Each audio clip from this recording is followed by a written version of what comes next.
English translation, 710th Contact, Part 1. Tuesday, the 11th of September 2018, 21:14 hours.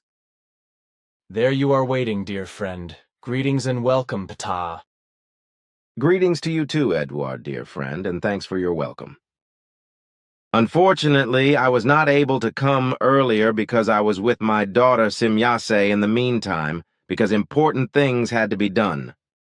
However, since you recently told me about the incident that happened in your workroom and you also asked me about his state of consciousness, I am coming here today immediately to hear from you again in more detail about what has effectively happened. I have already explained to you that you must exercise caution, because his condition is such that he cannot be fully responsible, namely as a result of alcohol-related damage to various brain structures, about which I will explain a few more things to you today. In's brain, the prefrontal cerebral cortex, is damaged. That is to say, the region that has been considerably and permanently restructured on a molecular level by alcohol. His brain structures in this respect influence his attention, his motivations, and emotions, which he is only partially able to control, if at all. The alcohol-induced restructuring of his corresponding nerve cells thus had fatal consequences and caused a damaging neuronal restructuring, as a result of which the damage to the prefrontal nerve cells led to the fact that the important messenger substance glutamate can no longer be adequately regulated in them, which is absolutely necessary for an intact conduction of stimuli in the brain, and only thereby ensures the transmission of signals from nerve cell to nerve cell. However, the alcohol abuse specifically destroyed the glutamate receptors of a certain type, which I do not want to specifically mention in a defining way, because my explanation would lead too far and require various further explanations. Explaining the more precise molecular connections in relation to which mechanisms block the receptors would also have to be explained in detail, as would the epigenetic switch-off processes that cause the inactivation of certain genes as a result of traces in the brain. The alcohol addiction which has damaged his brain, can affect him again and again, even if he has fought it. Although this addiction is only a secondary problem because the basic structure of the problem is that he unconsciously suffers from depression and other mental disorders. He lives in an unconscious delusion that his alcohol consumption supposedly helps him to dampen his agitated thoughts and the resulting feelings and to bring his psychological problems under control with the dubious consumption of alcohol. But this is nothing more than an absolute illusion. It is also clear that has a comorbidity or a concomitant illness which corresponds to a diagnostic clinical picture or syndrome, which is a disorder which, according to my additional diagnosis, is expressed as delusional, false, and persistent attachment or affection to a certain person, and is also absolutely purpose-related. But you have already judged correctly with regard to the personality of himself that he is a person who has an emotionally unstable personality, who, as a result of reduced attention and concentration, suffers from a lack of drive in relation to valuable self-development and, in this respect, also from increased fatigability, but also from a loss of distance in relation to valuable interpersonal relationships, whereby he also displays self-aggrandizement and a strong irritability. His emotionally unstable personality, at least that is how I see it, also shows a disturbed relationship with other humans, which in any case also prevents an honest and good partnership relationship. I also recognized in a lack of impulse control, as well as sudden, long and intense states of tension, which act on him like electric shocks when something unpleasant or an adverse event hits him and somehow triggers pain, fear, or some kind of avoidance reaction in him, as a result of which he is unable to differentiate and control the corresponding emotions. Changing emotions make him tearful and thin-skinned under certain circumstances, although he can also become aggressive at the same time. In my opinion, the dissocial personality disorder or antisocial personality disorder is based on a mental illness and behavioral disorder, which can also be psychopathically determined to a certain extent, but which clearly cannot be classified in an existing social norm and value system. This could also explain the aggressive irritability and the norm-defying behavior with regard to disregarding social rules, which due to his misbehavior only enables him to fit into society to a limited extent. Somehow I have also noticed in him a certain callousness and lack of remorse, and consequently a lack of empathy as well as a certain introversion, all of which isolates him from his own life and makes it difficult for him to show his thoughts and feelings, making him seem cold and indifferent. He is not able to correctly assess his own real strengths and weaknesses, and the fact that he harbors a certain distrust in some respects, I think, sometimes creates mood swings in him between grandiosity, worthlessness, and airs of superiority. For me, this can also indicate a certain paranoid personality disorder, which I think causes distorted perceptions in him, which is why he also overreacts when he is rebuked, because he wrongly assumes that this is a rejection, and therefore misunderstands the actual meaning of the rebuke. Therefore, he may not be able to comprehend that he is not being harmed but actually help to free himself from all that is causing him trouble. In this way, he forces himself into an impoverishment of drive and stamps himself as an oddball, whereby disturbances in relation to thinking, feelings, and the real perception of reality and its truth inevitably also occur, as well as problems of attention and concentration and an affective inner instability. In my opinion, this paradoxically leads to low self-esteem and corresponding feelings compared to his thinking of himself as greater, especially when there is a lack of motivation and stimulation, which also causes difficulties in focusing attention, selecting relevant internal and external stimuli, and blocking out distractions, which inevitably leads to impulsivity and states of tension. Is a human being who makes nothing of himself and rebels and becomes aggressive at every possible opportunity. The fact is, a human being who makes nothing of himself has no success and always sees himself as a victim. These are the basic assessment facts I have made through my observations. I know that my father Svath has given you a very good training in psychology, but your assessment could not be better and, moreover, make earthly psychologists envious. And the fact that you always observe your counterparts very carefully and judge them correctly, as you learned from my father, cannot be concealed also by the fact that you keep silent about your findings of judgment and do not let your insights, perceptions, and knowledge of human nature show. But you digressed from what I asked you about regarding the 1st of September incident in your workroom. Yes, of course, you are right. Florina and Anjana informed me that you were absent. But what I would like to say about what you just said regarding my knowledge of human nature, on the one hand, I do not want to shine with it, and on the other hand, it does not have to be that my fellow human beings know what I generally recognize in them. Your father Svath taught me that human beings want to and should keep their secrets concerning their own inner personality.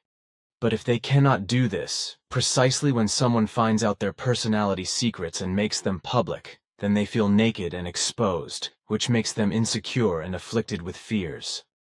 But this is not good and leads to depressing, discouraging, depressing, and mousy, resigning mental disorders that severely demolish self-esteem thoughts and self-esteem, and eventually degenerate into bad and nasty depression. Well, I already told you a few days ago what happened with my accident, but I can repeat it again. It happened in the early evening of the 1st of September, before the General Assembly. A few days before, called me and asked if I had time for a conversation with him, which I of course agreed to. So I called him into my office at 19:15 hours and asked him what he wanted. However, this was not in such a way that I could have given any information, because it was something that had to discuss with the board of directors and of which I had no knowledge as to what exactly was being talked about. I then told him that he should contact the board again for more detailed information, which he also promised to do. Then unexpectedly came what I told Florina and Anjana and asked both of them to tell you, namely what's said without any prior or subsequent elaboration transitionally from his promise that he would contact the board again. I can still remember that exactly verbatim, because he said, "I apologize. For the last few months I kept trying to stab you with a knife.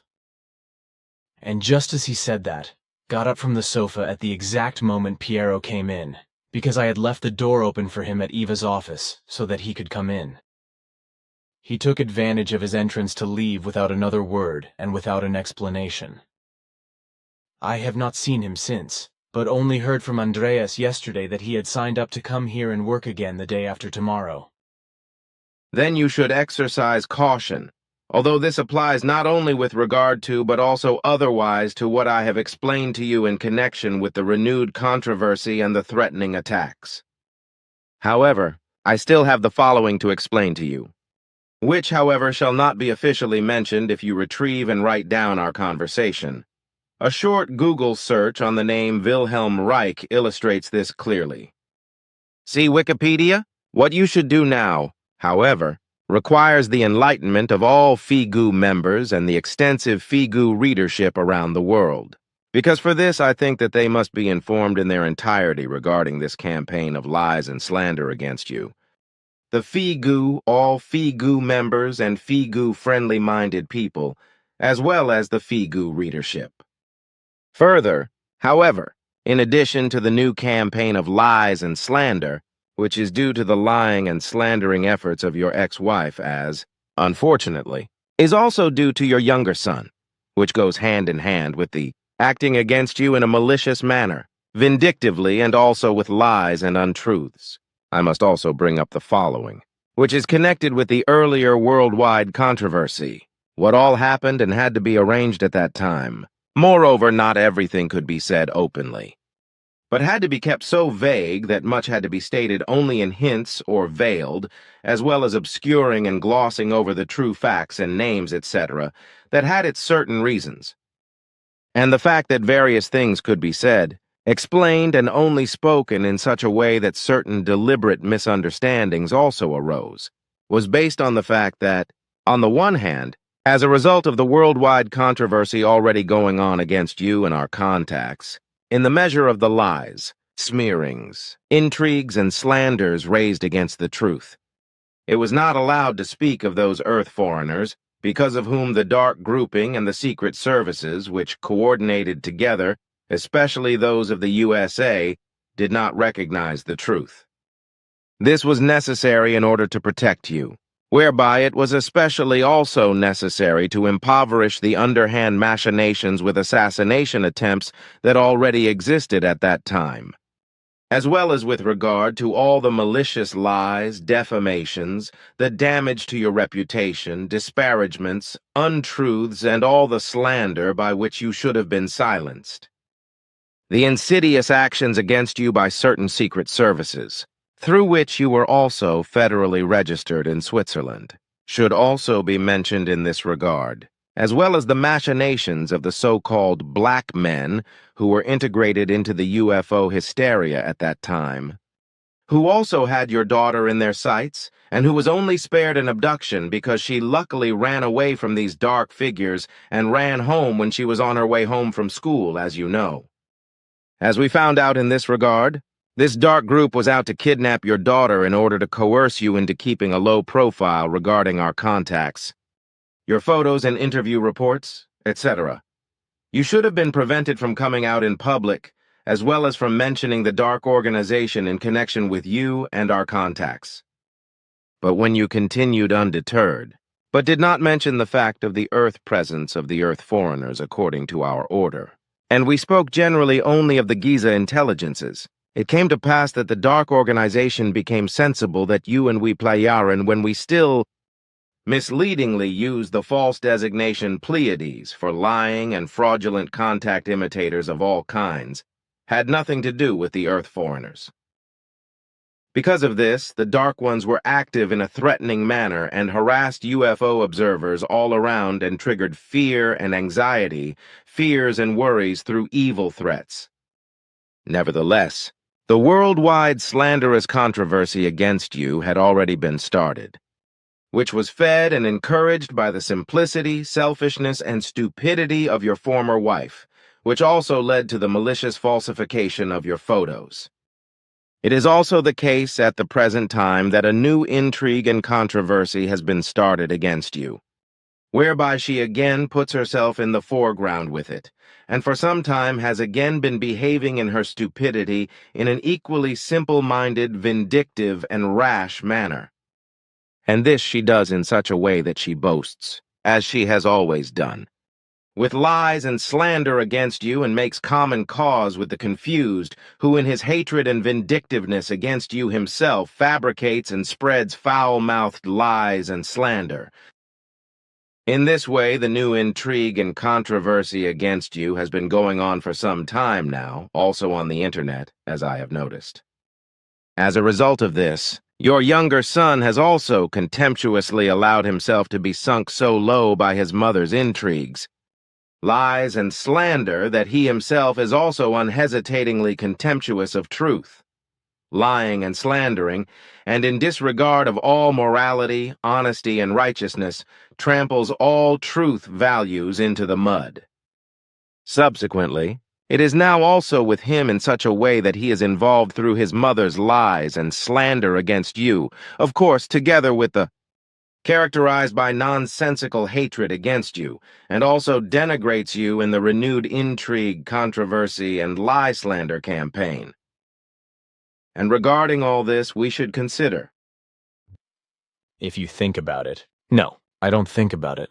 Because the man is harming himself in his primitive hate stupidity. Also because in Germany a group of 36 people wants to publicly pillory him with his name, place of work and home address, etc. So far, however, I have been able to prevent this because is a psychopathic hate-monger and belongs in principle in a sanatorium for the mentally disturbed.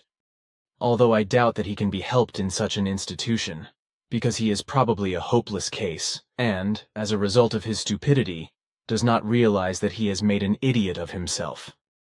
I would just like to say to him, precisely, show that he is a cheap little show-off with a big mouth and vindictive airs from Dietikon who works in Zurich where, as I have since learned from two persons who recently appeared before me and work in the same place as him, he is judged as a sneak, arrogant know-it-all and stupid fool, and that he is a person who does not correspond to what he pretends to be and wants to be. For my part, I can understand and comprehend this, because his intrigue, which he leads full of hatred against me, clearly proves that his intellect, his reason, and his intelligence are very deficient. He is also insane, and moreover, effectively stupid.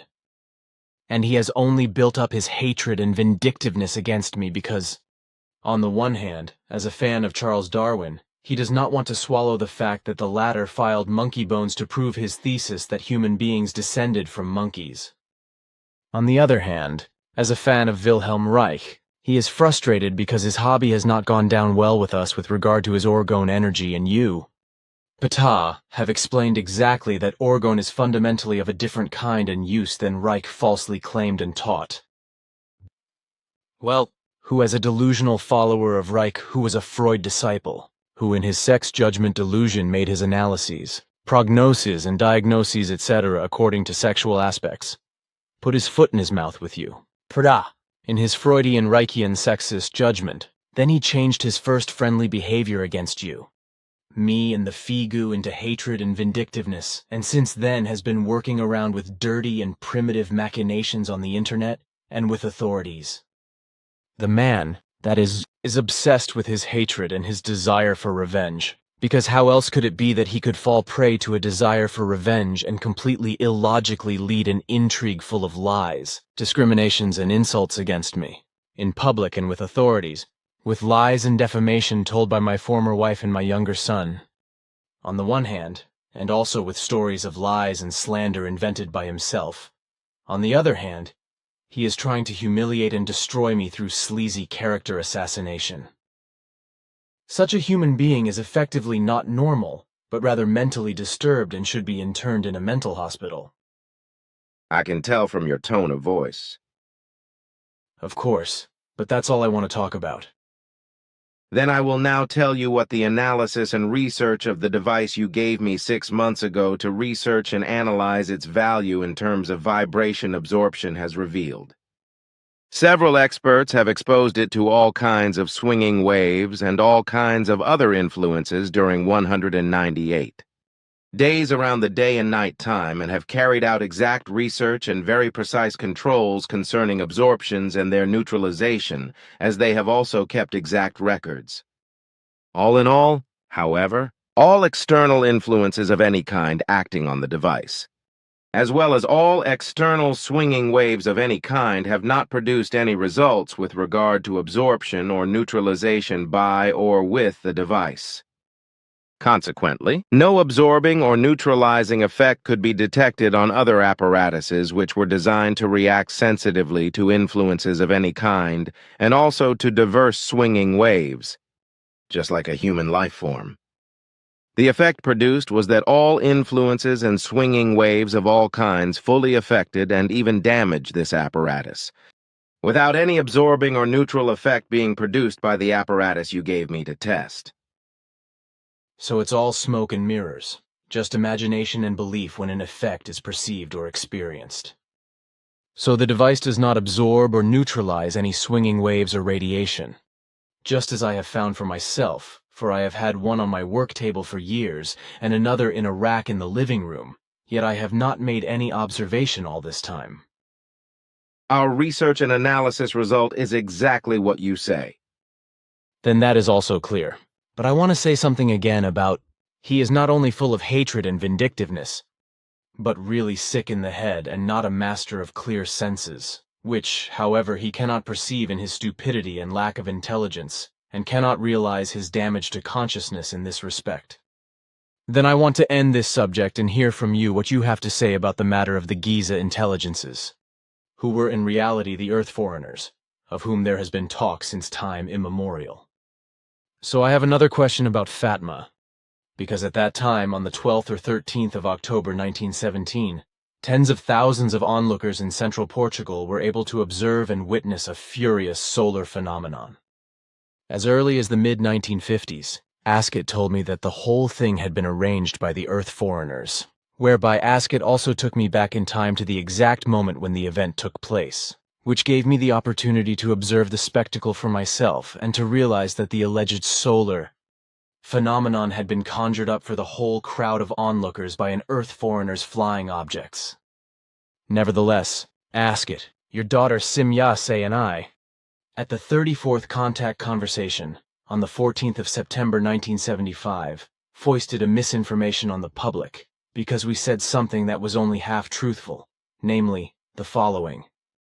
And you also know very well that, as another example, the Fatima apparition was nothing but the evil machination of the Giza Intelligences, who made one of their ships appear in radiant light, and then one of their female life forms appeared as the Mother of God. But they made the mistake that the woman remained in her spacesuit, and this was registered by critical observers. So it was said that the Fatima incident was something arranged by the Giza Intelligences. But this did not correspond to effective correctness, for it was fundamentally only an evasive truth, the meaning of which was explained to me but concealed from the public. The explanation was that the whole truth could only be told when at a certain time in the new millennium, all or part of the whole connections could be revealed and would no longer cause any problems. The disclosure could be today, if we can talk about it now, as you recently said and explained that it could be in the month of September. So I think that now, with regard to the presence of the Earth foreigners on Earth, it should be explained that through them really abductions and so on and also other occurrences have taken place. If you yourself would say some clarifying words about this, there would then also be clarity in this respect. I can do that. But there's not much to explain, because for various reasons connected with the Earth foreigners and the black men, as well as with the U.S. and other secret services, we had to behave in such a way that we pretended to be uninformed and our contacts appeared unreal from the point of view of the Earth foreigners, the black men, and all the various secret services. This could only be done by distancing ourselves from calling the Earth foreigners the originators of the Fatima phenomenon. For if we had done so, the insidious efforts of the dark men and secret services against you would have continued. Also, assassinations could not have been avoided under certain circumstances by the inhumane Earth foreigners. as it would also have been possible under certain circumstances by certain secret agents and the black men who had nested in the restaurant Brook and Waj in Dusnang and cooperated with each other. If attacks against your life had also been carried out from these sides, then this would have been done in an absolutely deadly and thus in a completely different way than all those attacks on your life which were carried out unprofessionally by confused people, sect members, misguided people, and other antagonists. But the threat of the secret agents and dark figures had to be prevented, which could only be done by deliberate misleading. And this also with regard to the Fatima event, which we misleadingly called the machination of the Giza Intelligences instead of the Earth foreigners, when it came up in our conversations. In fact, the Giza Intelligences were also Earth foreigners, whom we actually deported, but who were just as unknown to the Earth foreigners as we were to them. Like us, the Giza Intelligences also had similar devices for complete shielding, so that they too could not be located by the Earth foreigners and could also not be perceived in any other way. Consequently, they also knew nothing about their presence on Earth and were therefore simply non-existent for the Earth foreigners. So, confusing as it all may seem, we had to put the Giza Intelligences in the foreground, which, according to our providential plan and hope, obviously appeared to be a fantasy product of your statements by the Earth foreigners, the secret services, and black men, as well as our contacts and conversations. This only furthered the controversy, which, however, helped the fulfillment of our plans. Because the interest of the Earth foreigners, secret services, and black men quickly waned, and you were left alone by them, which has since been maintained in your favor. Of course, there were many other important factors behind it all, but the logic of all the events and actions can only be seen when all the facts and events, etc., can be put together and understood. However, I am not allowed to speak about this. Consequently, what has been explained must suffice. Good, thanks. That should actually be enough. But if now, today, these facts of that time are openly put out into the world, is there not the danger or just the possibility that the whole theater of certain Secret Service actions will start all over again? That is possible in one or the other case. But such actions would be as senseless as they were before, because we will not behave differently than we did then. Consequently, we will not interfere in any earthly political, military, economic, religious, governmental, social, private, or any other things, neither indirectly nor directly. The only thing we do is to give you information during our conversations. But we are not allowed to disclose any current secrets of earthly political, military, and intelligence directions, because our directives do not allow this. In this respect, we are only allowed to mention facts which, on the one hand, are no longer relevant at the present time, and which also do not interfere with earthly political, military, and intelligence directions in the future. On the other hand, however, we are also allowed to name the ambitions and false machinations, endeavors and behavior of hegemony-defying rulers and states, as well as terrorist, criminal, and felonious facts, which are directed against order, legal rights, human rights as well as freedom and peace, etc. That has always been the case and is absolutely clear. And your directives have also been adhered to and never violated all the times you have been present here on Earth, as I know. Then I now have some questions that have arisen for me from questions of conversations with core group and passive members, which unfortunately I was not allowed to answer in certain parts. But to which you said the other day, as I mentioned before, that it was now allowed to be talked about, which is why I now want to check back with you. What questions I can and am allowed to answer, I will of course comment on. First of all, I would like an explanation of what chemtrails are all about, which I know is nothing but a conspiracy theory, because I saw the contrails of aeroplanes in the early 1940s and asked Svath what they were all about.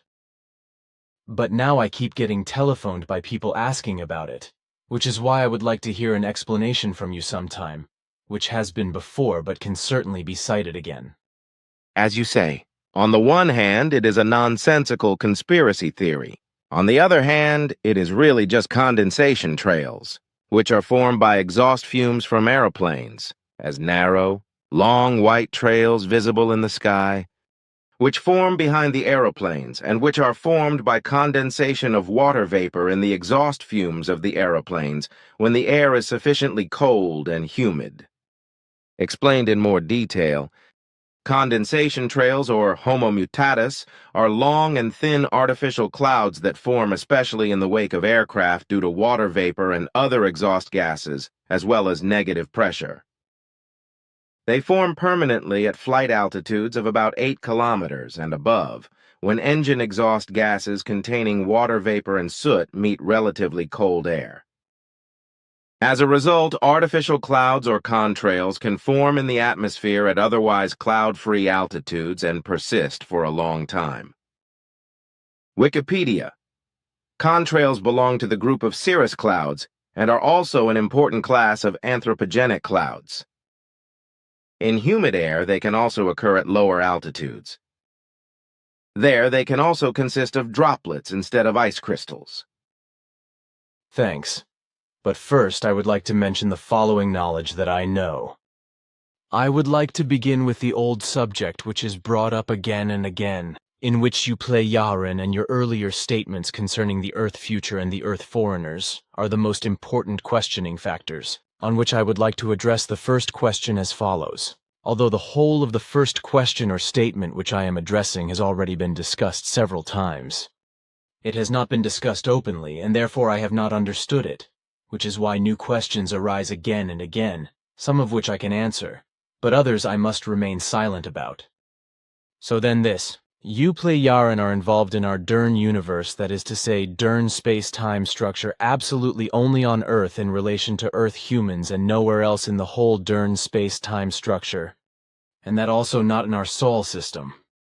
And when it has always been said that you were or are active beyond the Milky Way or in the Pleiades, Orion and Lyra, etc., then this always and in every case referred absolutely only to the fact that these were, so to speak, indications of places where you are at home beyond these star formations in a certain great light-year distance in your Ankar space-time structure. This means that in our Dern space-time structure, or in our Dern universe, you have dimension gates in operation at the celestial bodies mentioned or many light-years beyond them in world space, through which you can change back and forth between your Ankar dimension and our Dern dimension. The mentioned celestial bodies, etc., in our space-time structure, such as the Pleiades, Lyra, and the celestial bodies beyond our Milky Way, thus only correspond to formations in relation to a certain direction, where you have your dimension gates far beyond them, which you use to change dimensions. So you are not located on the mentioned stars or on any alleged planets, such as the Pleiades, which at the beginning of our contacts we had at first deliberately falsely named as your home stars, in order to later be able to expose liars, deceivers, and charlatans, who allegedly or falsely and thus untruthfully would have contacts with you Pleiaren. And that this is exactly how it came to be. You knew this in advance through foresight, which is why we started the deceptive maneuver with the false place of origin Pleiades, and only named your real place of origin Era with the Pleiaren stars in the Ankar space-time structure. When in the course of the years various lying alleged contact persons, who claimed to be in contact with you, could be unmasked. Of course, this also gave rise to malicious adversaries of all kinds, which then also gave rise to the worldwide controversy regarding our real contacts, but which also gave rise to malicious attacks against me, which to this day have resulted in 23 assassination attempts, whereby Silvano several times and finally 2 years ago, Daniel L. were also put at risk of their lives and were only not shot by lucky circumstances because they were with me during the attacks. Various secret services also got involved, as did the military, who were close to the Figu, and of course to me, and even spied on our center and its surroundings. However, the fact that I had to name the Pleiades stars as your place of origin at the beginning of our contacts in 1975 according to your instructions was effectively the correct way, because only in this way could the fraudulent alleged Pleiades contactors of both sexes be convicted of lying. It is true that there are still a few lunatics and madmen who claim to be in contact with you, Ptah by channeling, etc., like the confused Penny McLean, etc., as well as the equally pathologically stupid Dr. Frey, a Canadian, who claims to be engaged to your daughter, Simya. I also have to mention the crazy guy from Belgium. I do not know his name at the moment, who reported me to the cantonal police in Zurich for allegedly stealing and kidnapping his extraterrestrial bride, Askit. This man also went on a rampage in front of the restaurant in Schmidruti and insulted me as the kidnapper of his bride. Askit found this amusing, but it was still unpleasant that the cantonal police then came to the center to compulsorily draw up a protocol. But if you will allow me, I would like to speak briefly about the Pleiades, because later, when the 17th Contact Conversation volume goes out into the world, in which our present conversation will then be listed and read by interested human beings, and they know nothing about the Pleiades, then they can inform themselves by what I explain about it. So it is to be said that the Pleiades, also called the Atlantids, the Atlantiades, the Pleiades, the Pigeon, and the Seven Sisters, visible in the sky in the constellation of Taurus, are probably the best-known star cluster that can be seen from Earth.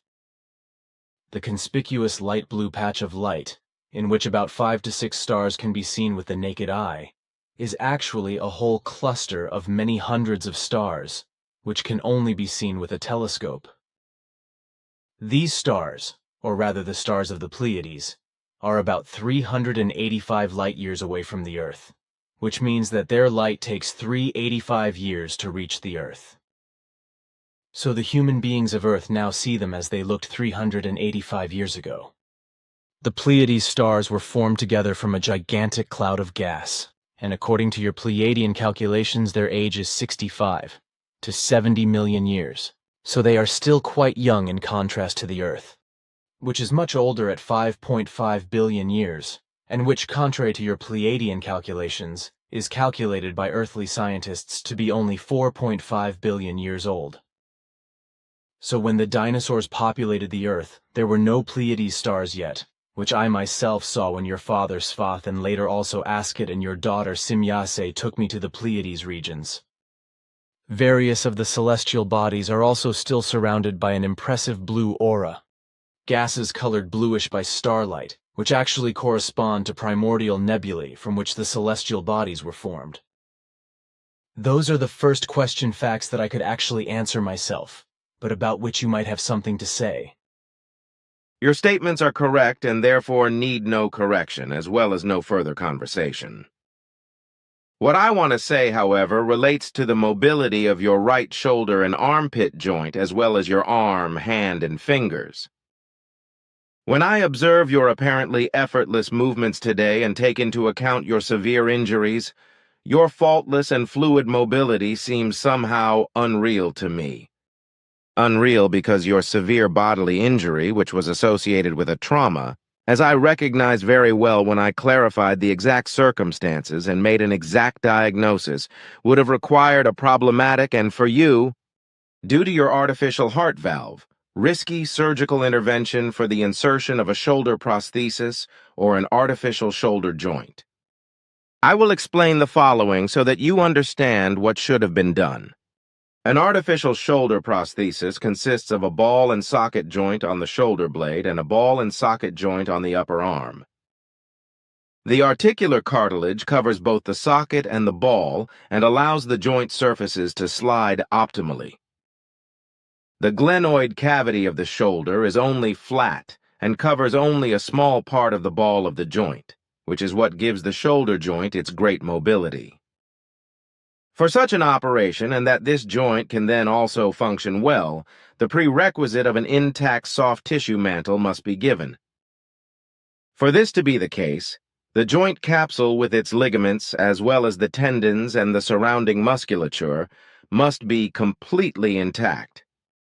As far as the musculature is concerned, this consists of the rotator cuff, which on the one hand corresponds to an inner layer that gives the joint active stability and must also guarantee this, and on the other hand of an outer layer, the strong deltoid muscle.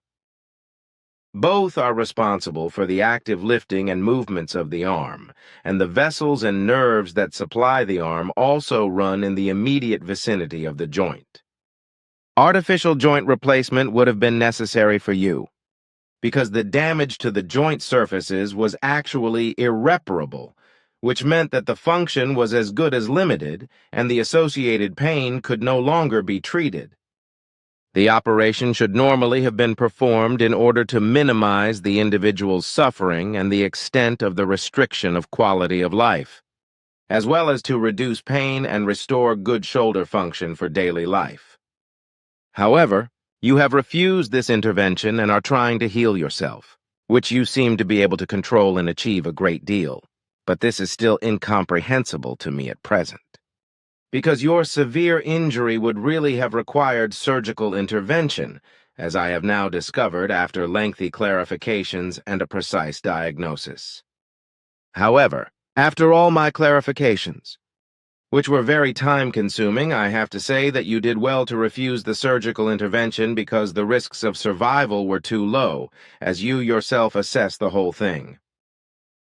The surgical procedure, which you would have had to have performed in a semi-sitting position, would indeed have been so life-threatening for you that you would not have survived the surgical procedure.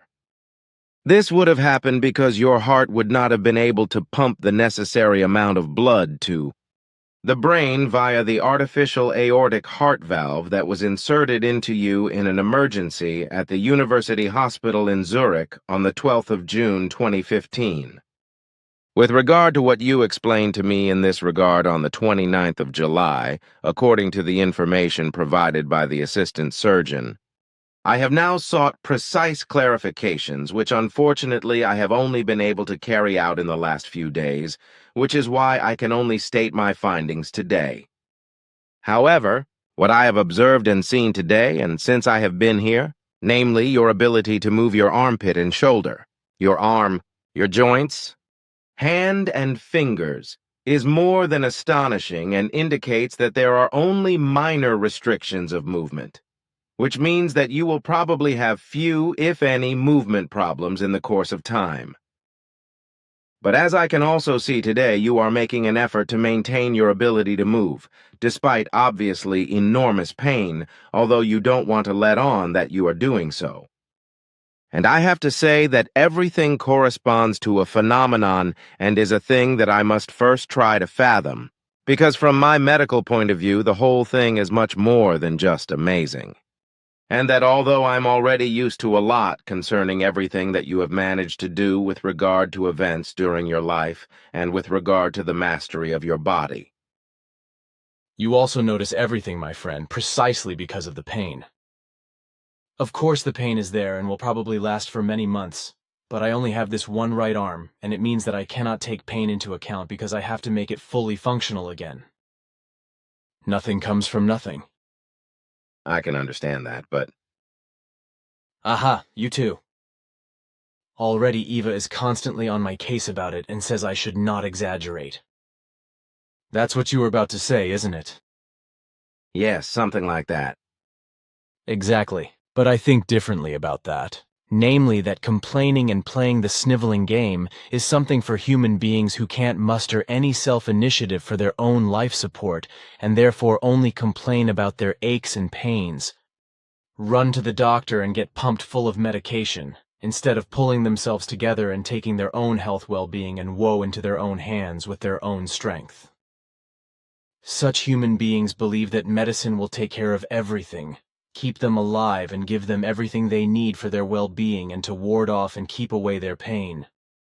But the fact that they themselves have to do everything to keep themselves, their consciousness, their world of thoughts and feelings as well as their psyche and physique fit and on top, does not even occur to them, because on the one hand, due to their comfort, they disregard everything that causes them trouble. On the other hand, they let their own person rot simply out of sheer stupidity, but also because they completely disregard their evolution with regard to their consciousness and prefer to run after pleasures rather than develop in a consciousness-forming way. In this way, however, they automatically and inevitably neglect their physical mobility and function and thus the health of their body, because they have completely unlearnt and forgotten their very own thinking and consequently do not do everything necessary for their own overall health. This, however, is criminally stupid, Because for the healthy maintenance of consciousness, thoughts and feelings, the psyche and the body and all its limbs, the human being cannot avoid doing all that is indispensable for the whole of his life himself. And there is always an opportunity for every normal, unimpaired human being to do this, at least always then and there, when, where, how, and if one's own possibilities exist.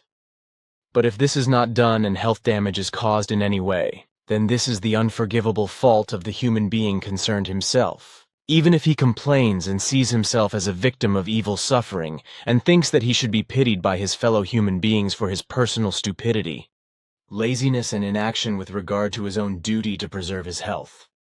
Unfortunately, however, it is the case that the majority of earthlings either perish in self-pity or simply cannot pull themselves together, and thus also cannot muster the strength to grit their teeth and, with regard to their own efforts, use their own energies and forces for themselves with regard to health, progress in consciousness, and personal success. Of course, I can fully understand that pain can drive human beings almost mad, and that something can, must, or should also be done about it when the pain becomes extreme and unbearable. I can also accept curative operations if they are necessary, as I also had to do with the heart operation for the aortic heart valve. I can also understand and support many other surgical interventions, such as for the correct mobility of the hands, fingers and arms, legs and joints, the back and other necessities. But if only easily bearable pain is used to escape sniveling through surgery, then I have no sympathy for this, just as I have no sympathy for masses of painkillers being swallowed for bearable pain. With you today, as I have also seen all these past months, your pain is not of a lighter nature. So I want to ask, what kind of painkillers do you use to achieve pain dulling? Of course, I do not take painkillers, because on the one hand, I do not want to become addicted to them. On the other hand, I also do not want to poison myself with such stuff.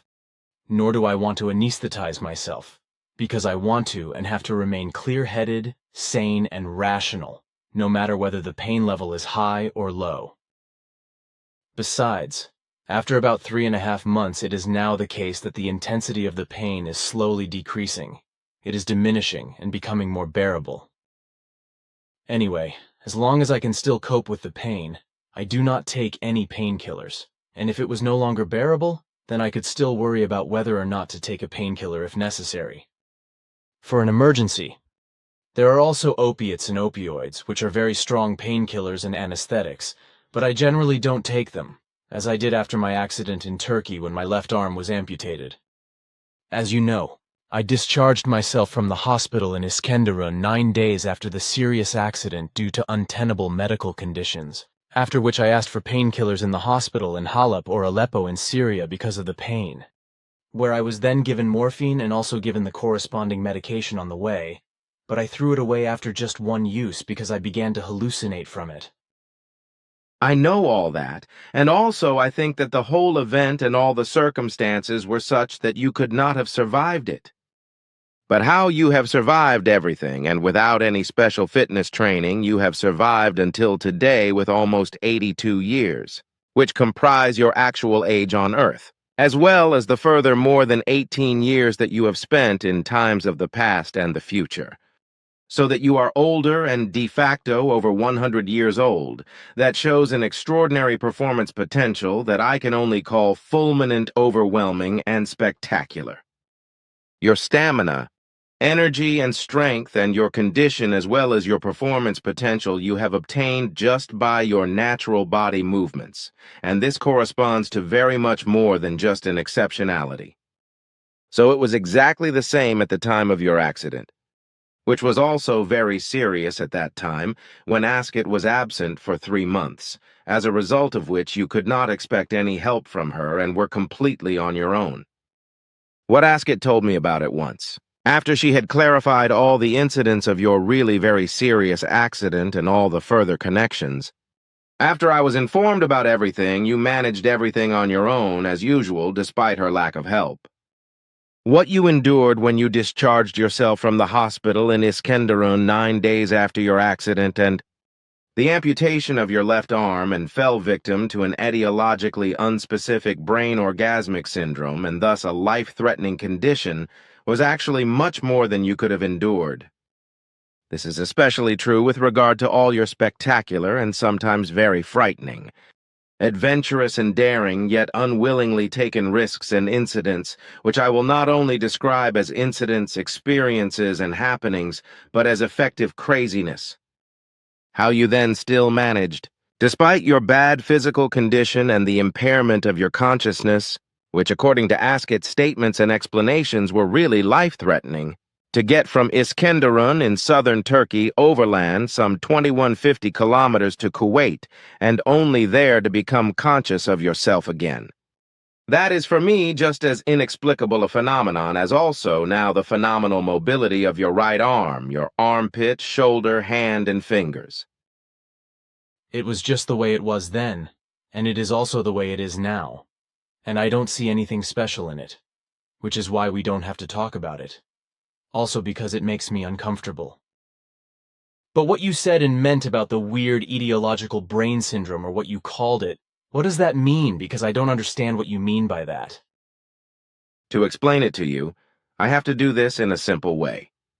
Etiologically non-specific brain organic syndrome is what you call delirium, in which you have been going for a month.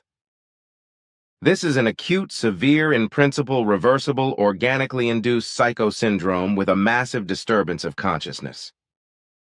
Delirium is a disorder of consciousness, but also of attention, perception, and thinking, as well as cognition. That is to say, all the processes involved in perception and cognition. This disorder also affects memory, psychomotor, and emotional functions, and there are also marked diurnal fluctuations in the symptoms. Your acute mental disturbance in this respect was caused by the organic cause of your accident. And there was also a strong reduction in your abstract thinking ability, as well as a strong reduction in concentration and a restriction of short-term memory. In addition, disorientation also occurred, as a result of which you were no longer able to orientate yourself correctly, which is why you were no longer able to remember where you were, which places, what was happening and what time, and as a result, you were also no longer able to know who you were in person, as well as no longer being able to assess all situations and determine them yourself. The beginning of your acute disturbances in this respect suddenly attacked you without you being aware of it, and without you having had a chance to defend yourself against it.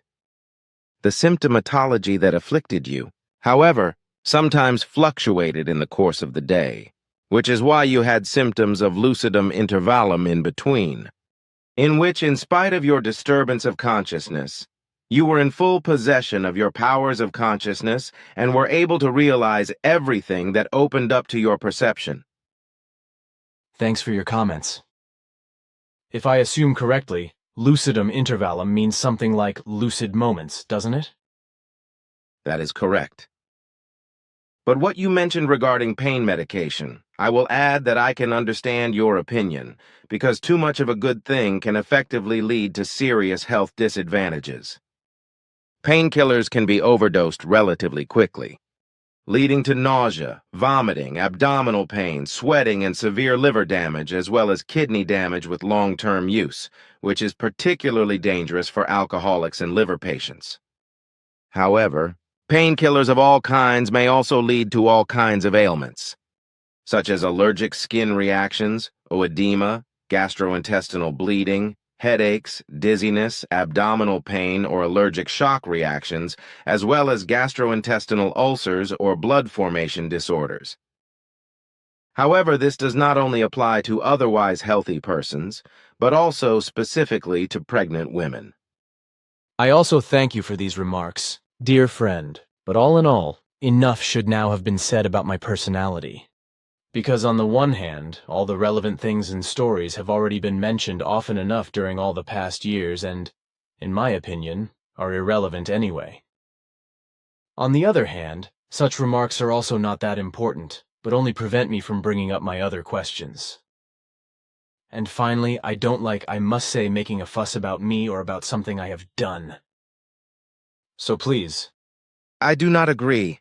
Because all that has happened in your life, including your accidents and exploits, etc., should be preserved on Earth for later times as written information in the form of annals, just as we are doing collectively. It is not a question of creating a higher image of you, but only of preserving a constant, truthful, unadulterated, traditionally correct information.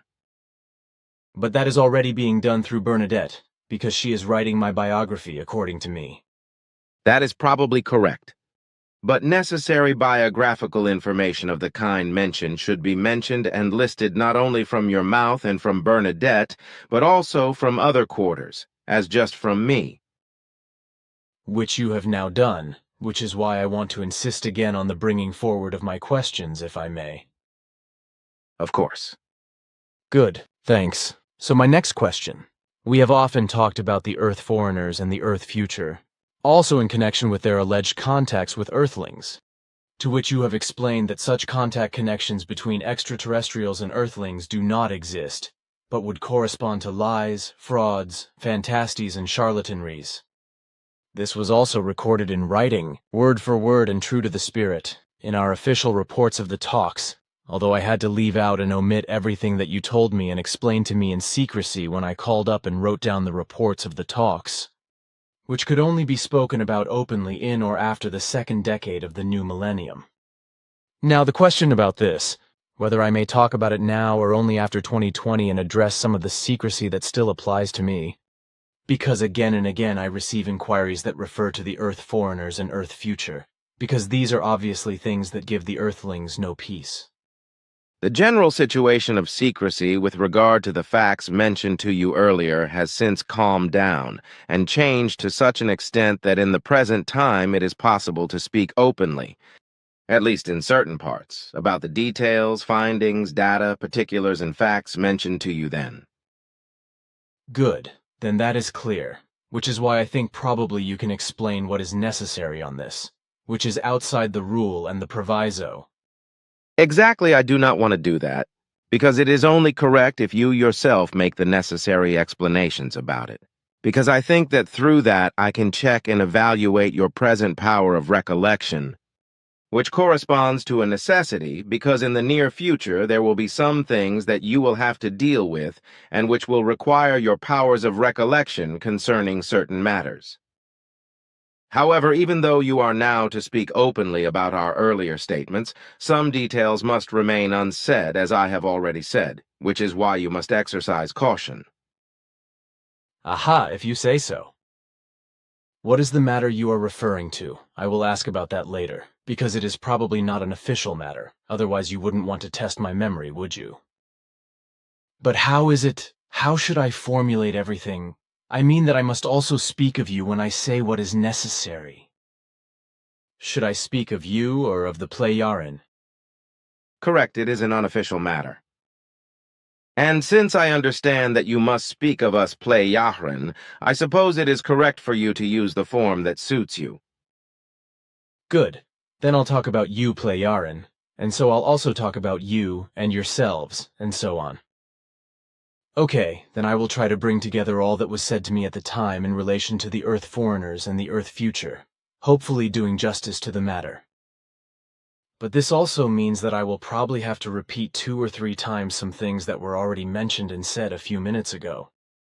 I must certainly begin with the new statement by saying that you declared that all reports of abductions of human beings from Earth by extraterrestrials, as well as contacts with extraterrestrials, would be nothing other than lies, frauds, or charlatanry. As a rule and with reservations, although I had to conceal the as a rule and with reservations, and was therefore not allowed to mention this fact according to the confidentiality clause. Your explanation was that the truth had to be concealed and replaced by a misunderstanding because... I'm going to have to stop you there because this rationale must continue to be concealed. Good, as you order. Then I want to explain the matter of as a rule and with reservation differently, whereby I have to digress a little and also repeat a passage 2 or 3 times. So then the following. You stated that the reports concerning human beings on Earth who had been abducted by extraterrestrials, as well as contacts with extraterrestrials, here the insertion was as a rule and with reservations, corresponded to lies, fraud, boasting, or sheer charlatanry. So your statements were effectively only relative and as a rule only to be understood with reservations. Which means that in this sense, your statements and declarations were to be understood and understood only within certain limits and from certain points of view. Consequently, on the one hand, they were only true and to be understood from a certain point of view, and were therefore limited in their validity and value. While on the other hand, through the as a rule and with reservation, the possibility and fact of the existence of Earth foreigners and Earth future ones as well as abductions by them in relation to Earthlings remained just as open as also possible contacts. So your explanations, statements and declarations were formulated in such a way for the public, and to be kept in writing by me, and to be spread in the world, just without your mentioned additions as a rule and under reserve, whereby the misunderstanding impression was awakened, and it seemed as if you would completely deny all abductions concerning Earthlings by extraterrestrials and any contacts with them. But this was not the case in reality, because you spoke of relatively and as a rule and with reservations, which I had to conceal for certain reasons, and must also do now according to your instructions. In view of the circumstances prevailing at the time and in view of all that could have been expected and all the extremely unpleasant and even malicious things that would have come to light in connection with the U.S. Air Force, the U.S. Secret Services, the U.S. government, the Men in Black, and the U.S. shadow government, if you had freely and openly stated the effective facts, you informed me in detail about this, and that is why I was also bound to secrecy. When Wendell Stevens then came to me, he was secretly initiated into everything whereby he was also allowed and obliged to create irrefutable and also apodictic proofs with regard to your Plejaran presence and existence here on Earth. The unambiguous, unequivocal and significant films, photos and conversations taken by him as well as he was to keep under lock and key until the U.S. government had agreed to negotiate with me in matters of the advice, etc., given by you Plejaran, in order to then present the evidence to the U.S. government. All the evidence was then locked up in a small box, which had to be kept in a security safe by Wendell in the U.S. on the one hand, and on the other hand was equipped with a destruction mechanism made to be destroyed if the attempt to contact the U.S. government failed. And this destruction was also carried out after Lee Elders had written to me and delivered, which turned out to be a fake, but which led to the failure of the whole thing. Somehow, however, something had also leaked out concerning the evidence in Wendell Stevens's possession, which is why a sleazy attempt was made early on to obtain it from him. Although he behaved in accordance with his given promise to keep everything under wraps until he was allowed to hand it over to the U.S. government. His refusal then ultimately led to the intelligence-led intrigue and slander that Wendell was guilty of pedophilia, against which he was unfortunately unable to defend himself by any means because the fabricated evidence and false witness statements, which came about under threats, as well as the accusations and procedures of the investigating authorities and the judiciary were such that it was impossible for him to prevail with the truth. Everything was geared towards putting him out of circulation as a result of his UFO reconnaissance activity, and, in this particular case, with regard to the fact that he knew about the real truth of my contacts and had absolutely incontrovertible proof of this, which was to be extorted from him. So documents, records, false evidence and testimonies were created, and he was surreptitiously given the choice of either coming forward and handing over the irrefutable evidence to the henchmen, or being charged with pedophilia, tried and convicted. This also happened because he remained steadfast, kept silent, and did not hand over the evidence in accordance with his promise, which was then finally destroyed with the security or destruction device built into the box. Wendell Stevens was a human being who kept his word. Consequently, he also never spoke to Lee Elders and others about his knowledge and about the absolutely irrefutable evidence which he was able to prove as genuine in cooperation and with the help of, and as well as with me through sound, video, and photo recordings, and as well as which do not occur on Earth. If Lee Elders had known about all this, then many other and moreover negative things would have come about, just as the contact film would not have come about, which in any case did not bring much in the way of clarification. But the fact that Wendell kept silent, kept his word and kept the whole thing secret, so that the evidence did not fall into the hands of the U.S. government and the U.S. Secret Services, led to his being innocently sentenced to a long prison term and imprisoned as a result of false accusations, lies, false witnesses, and slander. As far as the presence of the Earth foreigners on Earth is concerned, however, it should certainly not be necessary to explain more about this, for my present open announcement and thus also open disclosure will certainly suffice and show that the missing phrase as a rule and with reservation in the reports of the talks at that time only served to conceal certain facts in order to prevent disastrous, calamitous, and momentous doom. Through these phrases, precisely as a rule and with reservation, which were well said but omitted by me in the contact conversations, not written down and therefore not published, a misunderstanding did arise which fulfilled the hidden purpose and prevented a fateful tragedy which would have come about in the way through. Stop, Edouard, you shall not. Again, then, good, my friend. By your recent interruption, I have just realized it myself and must be more careful. But thanks for your attention, which I hope will now direct my vigilance more towards what may and may not be said. I would also like to say that what I was not allowed to mention in the reports of the talks, the phrase as a rule and with reservation, was simply an omission, which however cannot be interpreted as a lie or the like. Basically, the lack of the phrase only led to a misunderstanding among all the adversaries who tried to silence me with vicious insults, and even with assassination attempts within the framework of the worldwide controversy directed against me, as I had also already explained. However, since I had to remain silent with regard to the phrase, I just did as you instructed me to do, which I myself believed and also believe today, that the good end justifies the means. In order to explain your statements and explanations with the expression which I then concealed, the whole thing meant in detail that on the one hand the majority of the abduction and contact claims were really lies, frauds and swindles, etc., while on the other hand, a small part of the reports which became known concerning abductions by extraterrestrials were just as real and genuine. As you express this with as a rule and with reservations, but about which I had to remain silent.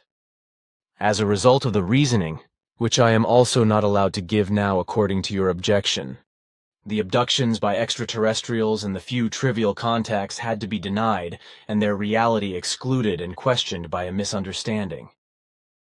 With this I have reached the decisive knot with my explanation, which I can now open and say and talk about everything that is permissible and explainable, by breaking my silence and disclosing it. With this, I can say that the Earth foreigners, who are generally simply called extraterrestrials or aliens by the Earthlings, have in fact been around for a long time. They stayed here and worked in many ways, as did their distant descendants. But they have also been active on Earth for centuries and millennia up to the present day, flying around and in and out of the Earth, and are observed again and again around the world by the Earthlings, whereby the American continent is of particular importance in this respect.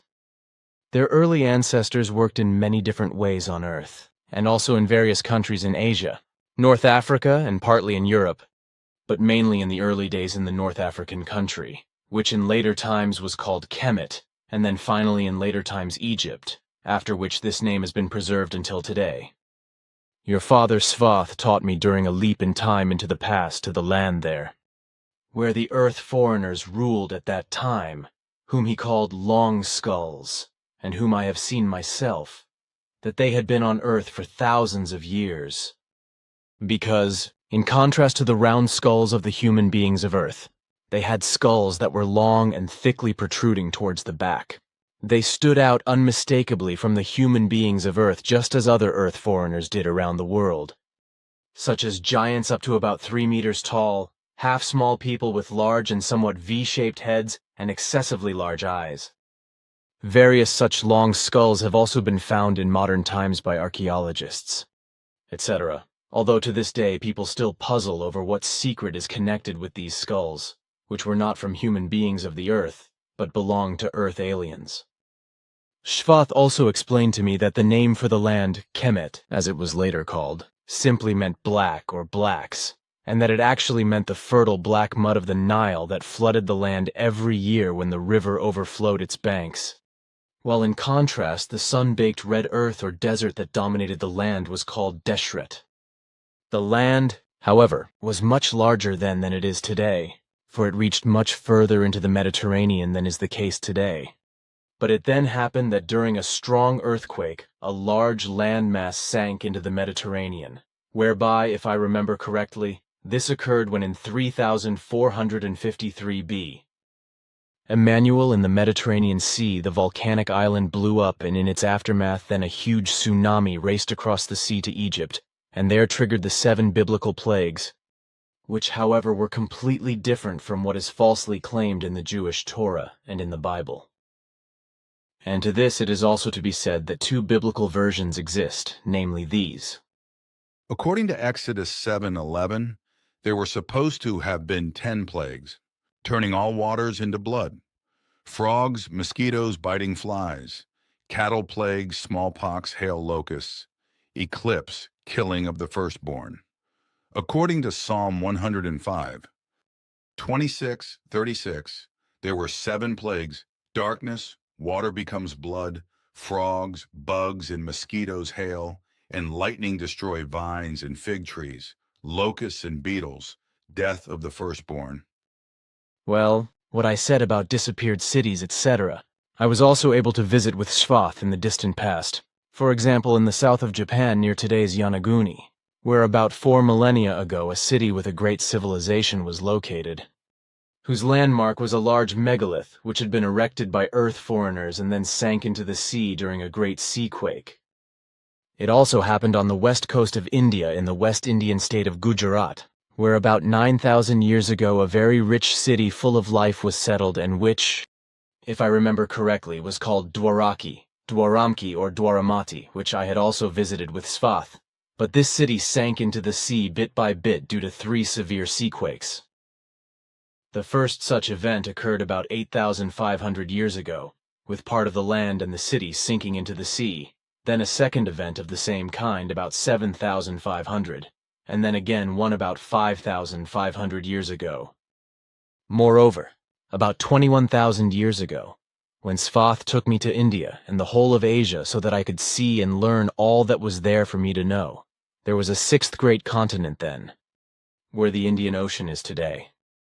From high up in the atmosphere it looked like a huge triangle which, as Svath explained, started about 50 kilometers off the south coast of India and reached westwards to about 140 kilometers off South Africa, ending in the east about 80 kilometers off the west coast of Australia. If I remember his information correctly, it's just a long time ago. But then, it was a few thousand years later when we flew there again. The continent had disappeared because it had slowly sunk into the sea. I have also seen various islands that were lifted out of the seas at different places, after which they also disappeared again, just as other and older islands sank, just as happened to towns, villages, and the like when they were near the sea. But such events are not only events of the past, because such events will also occur in the future, as I was able to see and experience with Svath through future journeys, such as in Auckland in New Zealand, where everything will be destroyed and disappear in the foreseeable future, because the various volcanoes and the huge magma field underground act like a powder keg there and will one day blow everything up. In the past, I have traveled with Svath from the highest north to the deepest south to various places in the trinary continent, which consists of 3 parts and is therefore trinary or tripartite, and consists of North America or Canada and Alaska, as well as Central America, which includes the USA and the United States of America.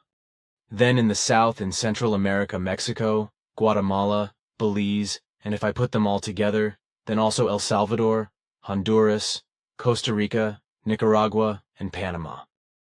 The third part of the continent, South America, has the 2 huge countries Brazil and Argentina, as well as various smaller states, but I probably won't put them all together. But there are Peru, Chile, Guyana, Venezuela, Ecuador, and Montevideo.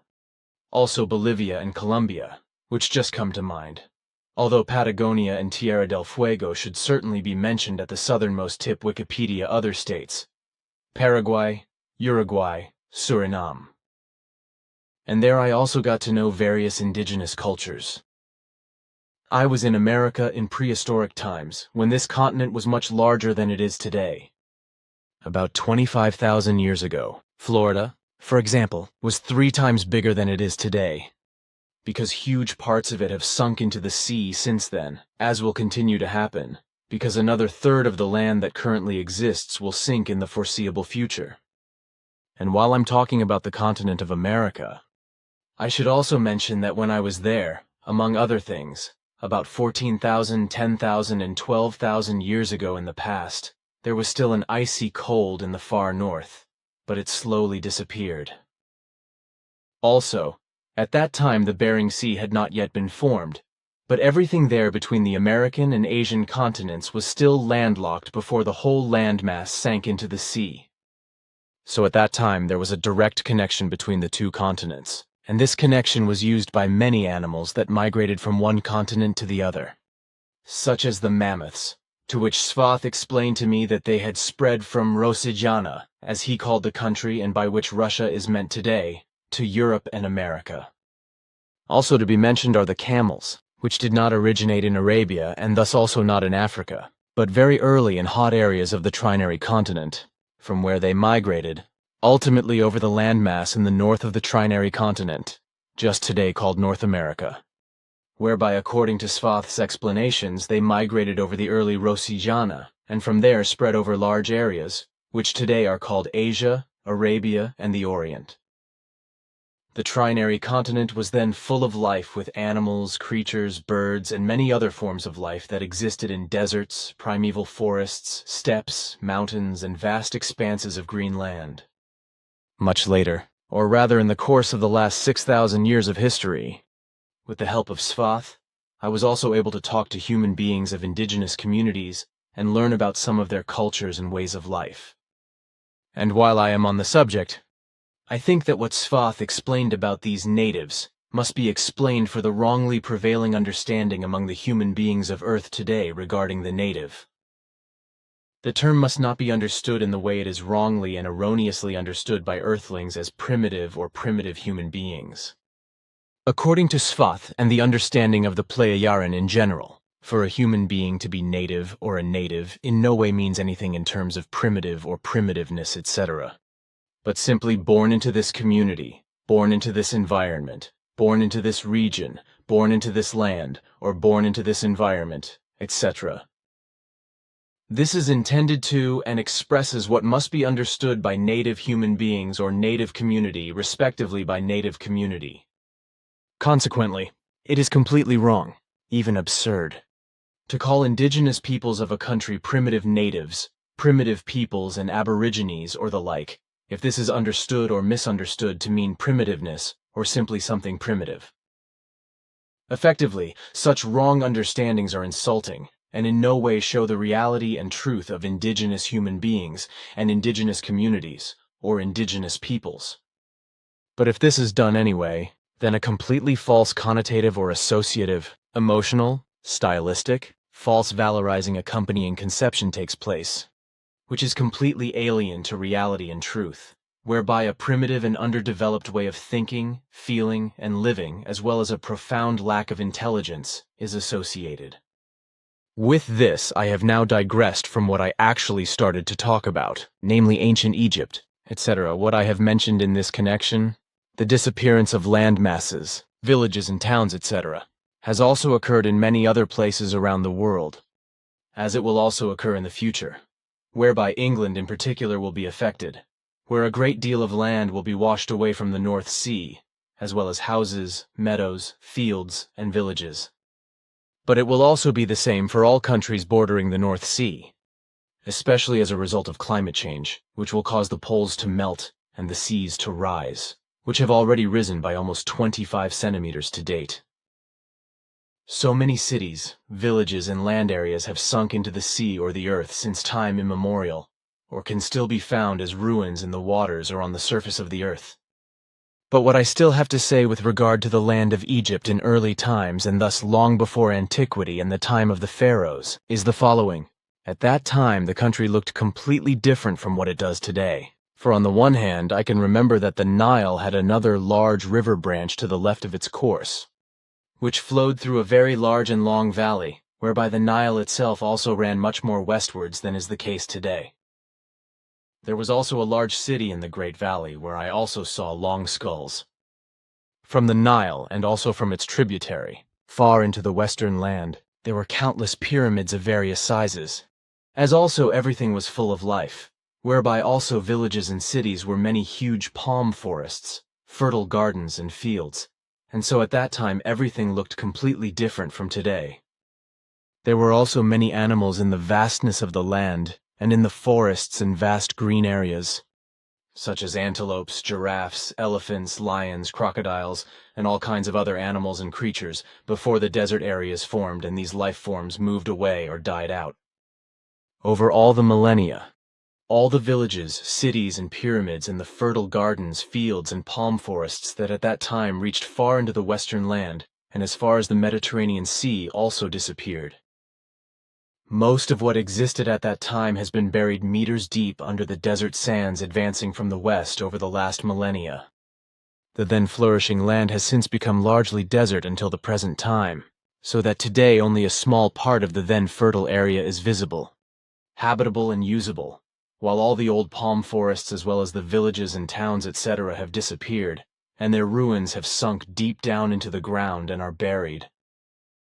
But the land of Kemet was at that time, when Sfath first took me there to the past of about 30,000 years ago, an effectively flourishing area and not a giant desert. Today, Egypt, as part of the Sahara, is said to consist of about 95% desert, which, as the largest dry desert on Earth, covers about 9 million square kilometers. I would also like to say that in the so-called civilized countries of the Earth, there is a general misconception among human beings that the Sahara and the deserts of the world consist only of sand. But this is fundamentally wrong, because all the deserts that I know and have partly traveled through or walked through are mostly made of stones, rocks, gravel, or boulders, whereby effective sandy deserts only make up about 22% of the total desert area on Earth. But back to the land of Kemet, about which it is to be said that indeed, when I was taken there by Sfath some 30,000 years ago, then again to the time some 15,000 years ago, there was then a vast, wide, and flourishing vegetation. All those thousands of years ago, there was also regal life of diverse forms, genera, and species that animated the land, though today only barren and withered areas dominate the landscape and thus also the lives of human beings. Sfath explained to me that the high humidity and rich rains that were given at that time made the land so fertile that there was effectively an abundance. It was only in the course of the last 15,000 years that the climate there changed in such a way that in a short time huge parts of the entire vegetation and many genera and species of animals, creatures, insects, birds, and aquatic life, etc. became extinct. The whole change was effectively a tremendously dramatic natural event in which prolonged droughts completely changed the land and deprived the human beings of their existence because they could no longer cultivate their gardens and fields and consequently also had no food to survive. Many of them died of hunger and epidemics that broke out and took away life after life, while others and the lords of the land moved to the areas on the still fertile banks of the Nile and into the valley of the then Great Nile tributary, practiced agriculture and animal husbandry, thus settling there and building up their city and villages under the rule of the long skulls, as had happened before, and had also been preserved up to the time of Emmanuel. Now, in another large city than the one in the great valley of the Nile tributary, I could observe other long-headed as well as normal-headed people who were the actual rulers of the land of Kemet, to which Sfath explained to me that their early ancestors had been coming to Earth for millennia, probably for more than 75,000 years, when they also built the first great pyramids, which were then repeatedly dismantled and rebuilt in the course of time, which I could observe for myself through another journey into the past with Sfath. The last time this happened was around 5,000 years ago, but before that it was also 6,000 years ago and more than 12,500 years ago. This also happened with the peoples in South America and Asia, where the long-skulled, the Earth foreigners and the other Earth foreigners, who were physically Earth foreign, normal-skulled, or small and big-headed and big-eyed. But also giants, as for example in South America, were also involved and had a culturally completely different influence on the Earth peoples on all continents. As a result, different buildings, villages, cities, cult objects and pyramids as well as sites with large menhirs were also created all over the world, such as Stonehenge in England, near Avesbury in Wiltshire, about 13 kilometers north of Salisbury, and in Armenia the Stonehenge or megalithic fields in Zorakharer, near the mighty mountain ranges of the Caucasus, whereby the techniques of the Earth foreigners were used in transporting and erecting the megaliths, which weighed many tons.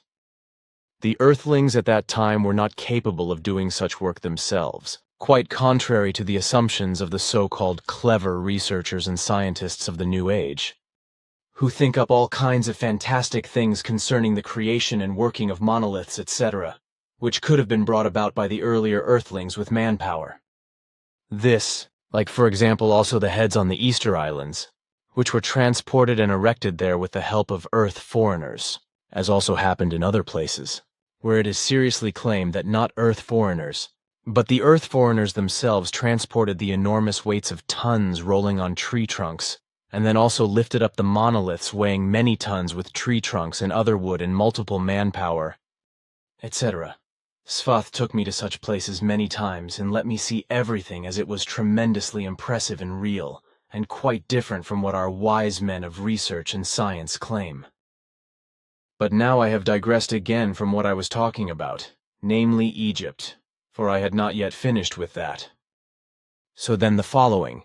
Under the direction of the long-skulled, villages, cities and pyramids were also built in early Egypt, as were also a few areas in Europe, where there were still huge forests at that time, although the northern regions of the earth were for the long-skulled and the other Earth foreigners, such as the small big-headed and big-eyed, as well as for the normal-headed, because, on the one hand, they preferred warmer climes and were therefore dependent on fertile land in warmer areas, as well as on many human beings whose help they needed as laborers and whom they could also dominate and rule. This was also observed by the very early Plejaren, who have been coming and going on Earth for more than 26 million years, as you yourselves still do, but you never came into contact with the long-skulled, nor with the big-headed and big-eyed, the normal-headed or otherwise different Earth foreigners. And you still keep it that way today. Because these Earth foreigners were already judged as primitive, so to speak, by your early ancestors, which is also the way you Plejaren keep it today, I think, because... I must also interrupt you here, because we have not judged these Earth foreigners as primitive since the earliest times. Because this does not apply to them, which is also proven by their highly developed technology that has existed for thousands of years. The term primitive would mean, which you yourself know very well, that... Yes, I know the term primitive is wrong, because you have other names for these Earth foreigners, which is why I also emphasized it in such a way that it seemed questionable, but you obviously didn't notice that. This may possibly be due to the fact that I am again conducting a marathon monologue and always fall into a battle heat, because things, facts, and values are constantly coming to my mind, which I then probably also have to explain when they come up, so that all that I am talking about in the first place is also understood. I guess I noticed your emphasis, but I obviously misunderstood it. Regarding what you said about the long skulls, it should be mentioned that Earth humans have made various efforts to imitate these long skull forms, namely by constricting and shaping the still soft and growing skulls with the open fontanelles of babies and growing children for years shortly after birth. This resulted in proportionally the same long skull effect as in the elongated skulls, but with certain differences, whereby the artificial long skull formation was recognizable. However, I can only agree with what you say with regard to your marathon monology and your explanations. Because what is said must always be explained comprehensively, because only in this way can it be received by third parties in such a way that it is also effectively understood in depth and correctly.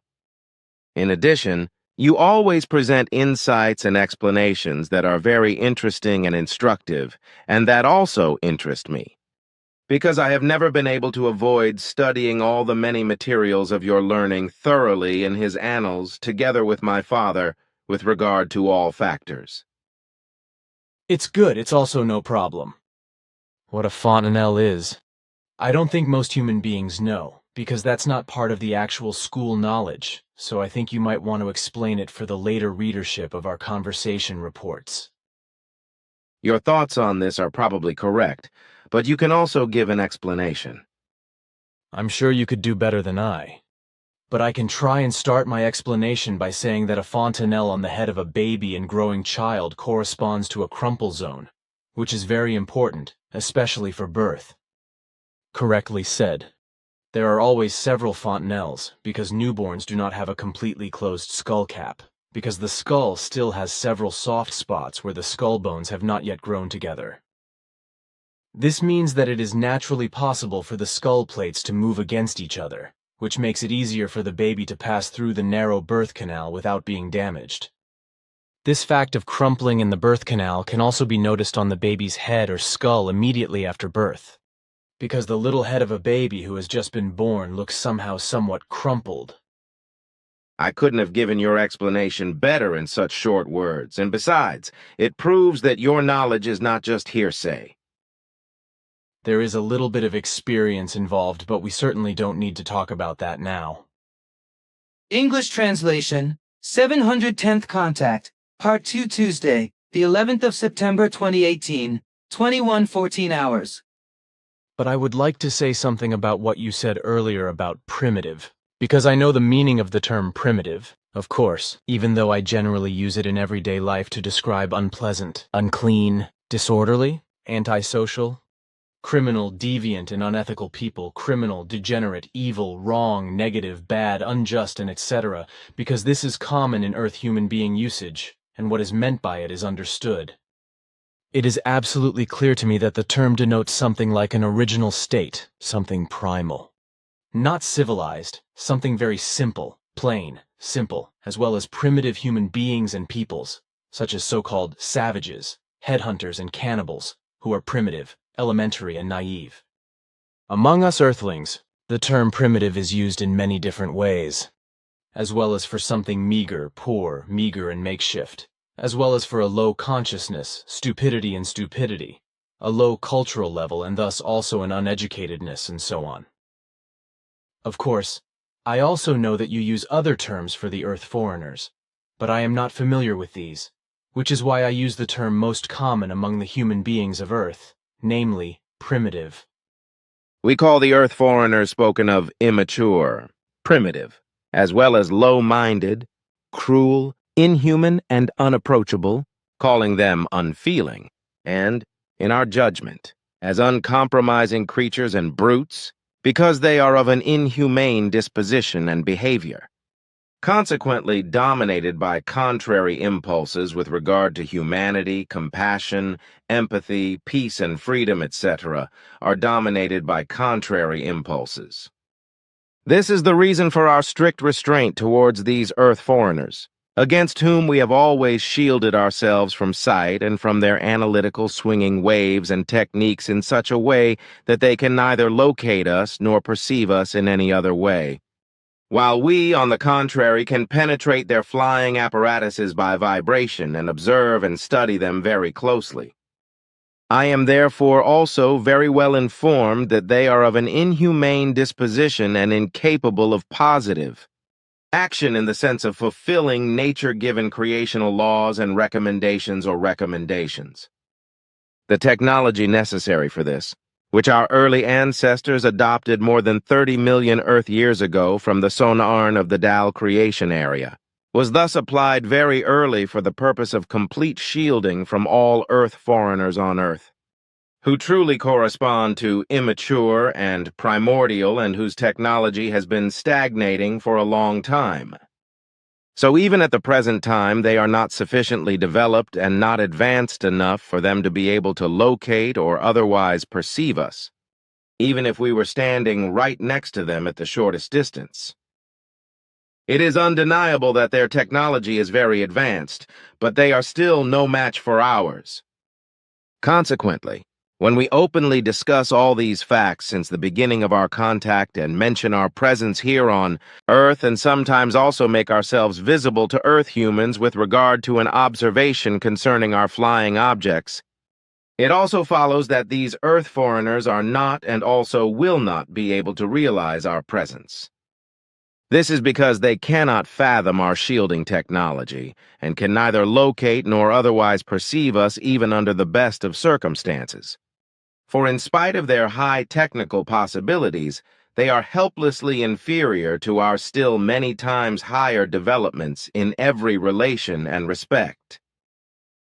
And our Earthling Secret Service, military and other supervisors with their primitive antediluvian techniques, radar apparatuses, the still secret and all other surveillance devices are even more so. But it is interesting what you say regarding Earth foreigners' surveillance technology.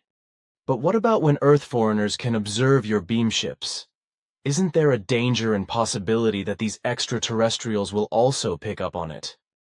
There is no problem in this respect. For our technology is such that such sightings can only take place if the Earth foreigners or Earth future, as well as the secretive Earth grouping with the progressive flying apparatuses in South America, have no possibility whatsoever of locating or otherwise perceiving our flying apparatuses on a technical basis. Our security technology is configured in such a way that an automatic fuse shields everything and makes it impenetrable to any kind of detection with regard to all possible swinging waves, but also with regard to light waves and energies, etc., which are directed towards our flying apparatus, other of our achievements, or towards us as persons ourselves. This is also the case when visual observation is made possible as a result of a screen opening.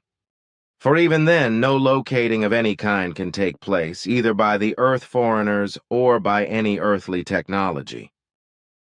And this is also the case when there is absolute certainty that we are present at a certain place. So all our flying apparatus, as well as all our persons and all our achievements with regard to safety and freedom from localization, are in every respect so perfectly developed that in every situation, everything is always absolutely shielded from counter-vibration. And consequently, no localization or any other kind of perception can take place. And this is because our security system neutralizes any locating vibration of any form within a yottosecond. Consequently, we as a person, our flying apparatuses, achievements, and swinging waves, etc., are absolutely not locatable. I know this because your daughter Simyase has already explained this to me. It is not even possible to locate your life vibrations when one is standing close to you, because the vibrations are neutralized directly on the body and are therefore not radiated outwards, as is also the case with your beam ships, etc. So you have a neutralization technique in your body. So you have a neutralization technique with regard to locating vibrations, locating rays and locating light of all kinds, as well as with regard to all kinds of special locating energies, etc. Consequently, our earthly radar and other locating methods are no more than primitive kindergarten experiments for you.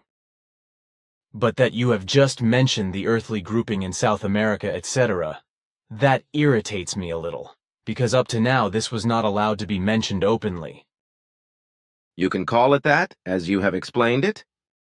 But as far as my statement is concerned concerning the grouping keeping itself secret, it is now no longer necessary not to mention this, to which, however, I will give you a personal explanation later, which will be only for you. Good, then so be it.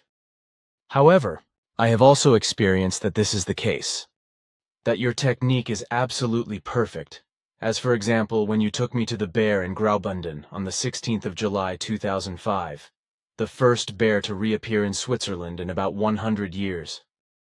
At that time, you attached a tiny pin to me, which shielded all my life vibrations, so that I could not be perceived by the bear either. And when I went up to him, he even touched me on my trousers without being able to perceive me.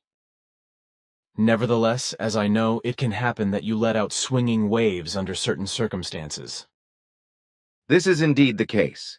but only if there is absolute certainty that neither Earth foreigners nor Earth future are to be located within a certain safety radius. Earthly life forms, on the other hand, do not fall within this security perimeter. Consequently, they can sense certain swinging waves from our flying apparatus if they are not shielded. I see. That also explains to me some incidents where swinging waves have emanated from your beam ships and unexpected things, happenings and situations have resulted. I am aware of that also, that unfortunately there have been disadvantages and damage as a result.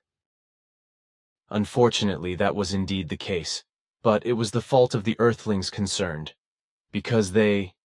But now I want to continue with what I was saying. Certain abductions of human beings from Earth for various purposes, and thus of course the corresponding contacts, which have taken place again and again since time immemorial, have always belonged to the behavior of the old Earth foreigners and Earth future, as well as to the newer ones who fly in and out of Earth and back again. But the fact is, in spite of abductions, etc., that none of these Earth foreigners and Earth foreigners have, up to the present time, conveyed any messages and the like to the Earthlings, precisely messages with regard to how they would have fallen, or would fall today, within the framework of the teaching of truth, teaching of the spirit, teaching of life, and thus within the sphere of the Nocademian and my mission. Likewise, like the Earth foreigners are at times to be observed in earthly space with their futuristic flying apparatuses. Though the Earth foreigners have just as nothing to do with them as you, Plejaren, have nothing to do with them, nor with the Earth foreigners. You, Plejaren, yourselves have always shielded yourselves from the Earth foreigners when you appear on Earth, who have also been working on Earth for a long time. And your shielding from them is such that you cannot be perceived by them in any way, neither visually, nor can you be located or registered by any apparatus. Your general Plejaren technology, so also space technology and space-time bridging technology, etc., have been so highly developed for millions of years, through the help of the sonair from the Dial universe or the Dial creation, that the Earth foreigners functioning on Earth have never been able to locate, detect or otherwise register any flying apparatus of Plejaren origin, or also only any Plejaren activities since their existence in prehistoric times up to the present time. So the Earth foreigners, who work on Earth and are observed again and again, have nothing to do with you, Plejaren, just as you have nothing to do with the Earth foreigners and Earth future, whereby, as explained, you are in no way to be located, otherwise recognizable or registerable for them. Moreover, you did not and do not interfere in any way with any earthly political, military, and economic concerns, but have endeavored over all the past millennia to develop in many ways all fields of knowledge and development by transmitting impulses to certain scientists, inventors, and researchers, etc. That is correct.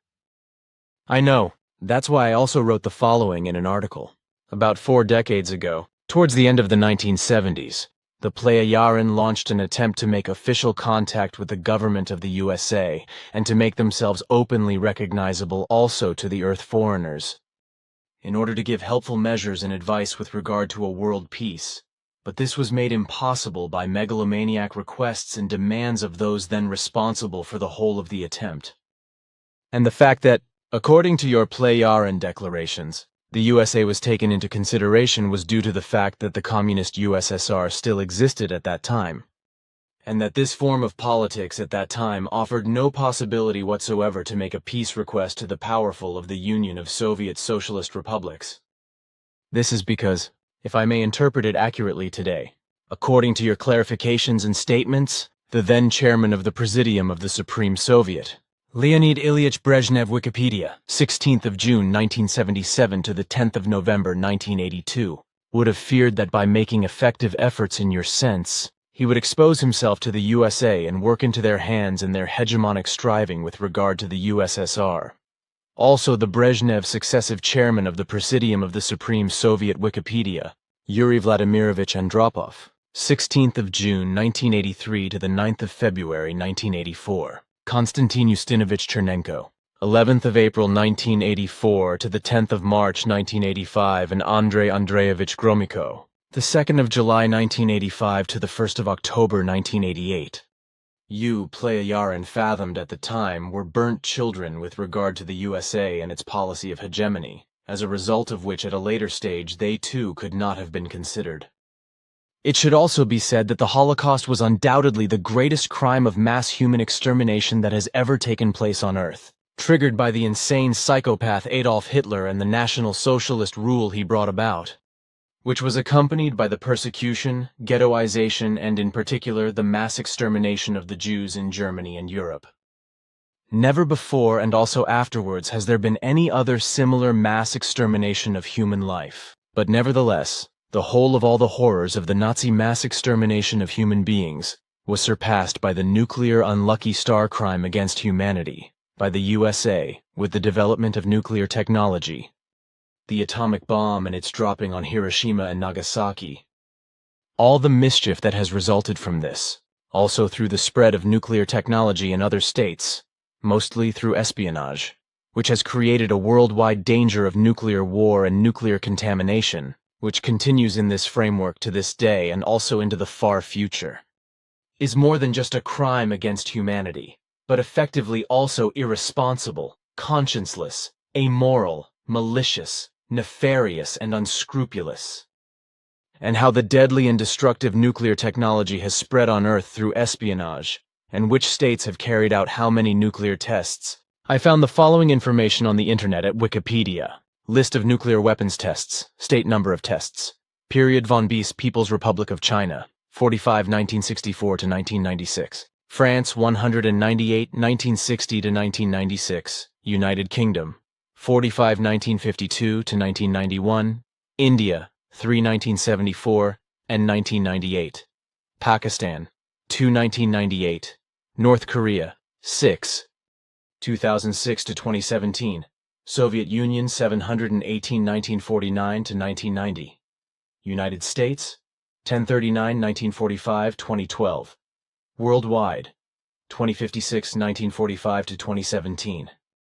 I am aware of this data, to which I will say, however, that every single test was a malicious crime and, moreover, the development of nuclear technology by the USA was such an unforgivable crime against humanity without equal that in my opinion it cannot be put into words. Then another thing. In the Talmud, 30th chapter, sentence 96, it is written, "And it came to pass that a soldier took his lance and thrust it into Emmanuel's loins, that he might see that he was dead." Last week, you know who she is, the priestess, telephoned me and asked me if I could answer a question for one of her works, which is disputed in her circles. Namely where or on which side the warrior rammed his lance into Emmanuel's body to see whether he was dead or not. The dispute was because it had been handed down that the warrior had wounded Emmanuel on the left. Of course, I told her that Emmanuel had been stabbed on the right side of the loin with the lance, because the left was to be defined from the war servant's point of view. But then I had to explain this to her in detail, because there was also a clerical error made by Judas Iscarioth, who had made the records, because he used the term loin, although it was actually on the right side of the abdomen or belly between the rib cage and pelvis. Which you have openly and clearly explained correctly. And that this was indeed the case can be proven since then and today, as well as in the future, with all new personalities of the succession lineage of the Nocodemian spirit form, and thus after Emmanuel, thus also with you. This is because through the level of Arahat Atharsata, a mark was determined and set, which is to prove the truth of the successors of Emmanuel until far into the future. Congenital mark on the right side of Billy's body, as determined by the level of Arahat Atharsata.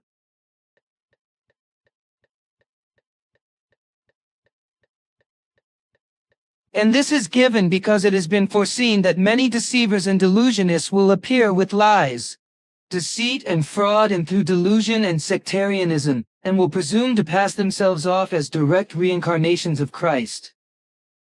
And this will happen as was foresightedly recognized, although a rebirth of an earth human being cannot be possible because only his spirit form is classified as reincarnation. Consequently, only a new personality can be born, not reborn. which has an entirely different individuality, a different appearance, a different form, as well as an absolutely different nature and other peculiarities than these factors were inherent in the old and deceased personality. This is also rightly taught by you through the teaching of truth, teaching of the Spirit, teaching of life. And now, as to the mark formed by the plane Arahatathasada, and ordained that all later personalities of the Nokodemian spirit form, after the occurrence of the lance stitch in Emmanuel, should bear a faint but visible mark on the right side of the trunk between the diaphragm and pelvis respectively. This is to serve as a mark of recognition of the correctness of a successor personality of Emmanuel. Through the presence of this weak scar mark, Earth humans who prove themselves to be endeavoring and learning with regard to the teaching of truth, teaching of the Spirit, teaching of life and thus as observant reasoners, shall be able to demonstrably recognize the successor personalities of Emmanuel, and thus also the spirit form lineage of Nokodemion, if they should necessarily be urged to do so by the sense. Did you have to do that now? I would like to leave that out when I recall and transcribe the conversation. What you just explained I do not think is good, because I do not want to become a show object. You should not, and you will also not become a show object, as you say. But the whole thing shall become public to expose the sectarian delusionists and the liars and deceivers who pretend to be born again Emmanuel alias Christ. These elements are to be exposed and convicted of their lies and frauds, as was the case with all those who acted in the same way, who, lying and deceiving, claimed for themselves personal contacts with us Plejaren, or feigned such contacts through alleged channeling, and some of whom are still doing so today. But thou thyself shalt be harmless in this, and it shall not be a burden to thee, consequently thou shalt not be concerned about it. You say so, but I can try not to care about it. For if you see it so and want it, as you declare, then so be it. It is true that the mark is not in such a way that it is particularly conspicuous and strongly marked. But it is only faint in approach, but still recognizable, even if it does not look like a scar, but only as a faint mark, as you call it. So it is not conspicuous, but nevertheless it has been seen, and I have been asked about it 2 or 3 times, to which, however, I have only given a trivial answer each time. You can do that, however, if only trivial questions are asked about it. It may be that the whole thing is necessary in the way you mention, for when I think of what happened again recently when a cult follower turned up at my house, a member of what is supposed to be a reincarnated Jesus Christ alias Christ Sanandaj, that is to say Jesus Sananda Emmanuel, spreading messages. She fanatically raked me over the Jesus Sananda Emmanuel nonsense and wanted to get me on her cult side, which is why I think it may well be necessary for something to be done in the way you say. The woman brought me 2 more books entitled, And They Called Him Emmanuel, I Am Sananda, and Space Gate, The Veil is Removed, Nos. 2 and 3 from the Phoenix Journal. In one of the books it is mentioned that in Chapter 5 of a Phoenix Journal, it is written by this Christ Sananda what an imaginary player and commander named Giorgos Queris Haton is supposed to say in the so-called Phoenix Journals, and I will read some of that to you here. A brief summary of what the Phoenix Journals are has been given by Commander Haton himself. These journals are the words of truth, which are God's promise for publication in the end times, to give humanity one last chance to choose truth over lies. I also enjoyed very much the verification of the Swiss Billy Meier, who after his breathtaking long-time experiences and co-flights in spaceships founded the Sim-Yase Silver Star Center in Switzerland and wrote down his experiences in the book The Truth About the Pleiades, a real revelation. Promptly, Billy's life was made very, very unpleasant by the anti-Christian power elites or their henchmen.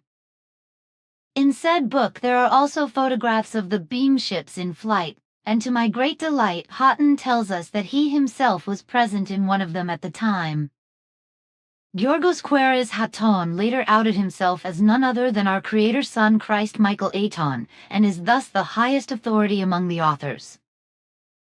I did not come then to bring peace to the world, but the sword of truth and knowledge, and the power of the spirit inherent in human beings. The actual authors are portrayed as entities from the so-called Brotherhood of Light of the cosmic planes, foremost among them a Giorgos Queres Haton, Supreme Commander for Project Earth Transition, Esu Jesus Emmanuel Sananda, who was already incarnated 2,000 years ago as a messenger of the spiritual planes on this planet, commonly known as Jesus Christ, and various masters of the color rays, such as, for example, the probably best-known master of the violet ray Saint-Germain, who has also guided the destiny of the world several times in physical garb. Haton introduces himself with these words: I am Giorgos Queres Haton, Supreme Commander Project Earth Transition, Pleiades Sector Flight Command, Intergalactic Fleet Federation under the command of Ashtar, Earth Representative to the Cosmic Council and Intergalactic Federation Council on Earth Transition. You may call me Haton. I am also quoted in the book Spacegate as follows. Straightening out some records, I will take this opportunity to give credit and correct a few errors. The contacts of Pleiadian ships and commanders with Billy Edward Meier in Switzerland are genuine, and you there had better start paying attention to them. Earth humans have a miserable nature and destroy everything they do not understand. So, you are to be put down by our people who are with you, to bring you the truth and a certain degree of knowledge. Billy Meier has nothing to gain and absolutely everything to lose by bringing our contacts and teachings to the public. My Pleiadian commanders came to you politely and willingly to support you, and you bully them and devalue them. I, Commander Haton of the Pleiades Billy Meier, will be honored. My promise to beloved Billy Edward Meier is great. That, just as in the case of Judas Iscariot, your name will be cleared and will go down in all honor in the books of transition. So be it. The returning Emmanuel, now known in his fulfilled inheritance as Sananda, travels with myself, Aton from the light. This sect is known to me, but not their books and journals, etc., which is why I am unfamiliar with what has been read aloud, which I find extremely stupid and full of lies and deceit. For me, it is absolutely clear that this Jesus Sananda Emmanuel sect, that is to say the originator of the whole thing, has stolen my materials of the teaching of truth, teaching of the spirit, teaching of life, and transformed them according to his own sense, and is now spreading everything under the direction of the present sect leadership, as already Glanzmann did and has since then spread everything around the world as his teaching. In addition, the authorship is not exactly well educated in the art of writing, just as it is not exactly a bright light of intelligenity with its interwoven pathologically stupid sectarian phantasmagoria, for very much is so deviant that it effectively appears underdeveloped in terms of consciousness and thus primitive. Everything has clearly been copied, stolen and falsified not only from the teachings, but also from the contact reports, as a result of unreason and lack of understanding, and this obviously already in the 1970s or 1980s as well as in the 1990s, because this sect has been functioning since then, as it still does today with the Pleiades, which we then called the alleged origin of the play Yahran, in order to mislead deceivers, liars and charlatans, and to be able to expose them as delusional, liars and deceivers, which then also worked. But this is exactly what this sect did not understand, neither then nor now, which is why it is still muddling around with the Pleiades, and thus leads itself ad absurdum, and reveals itself as a lying and deceiving sect.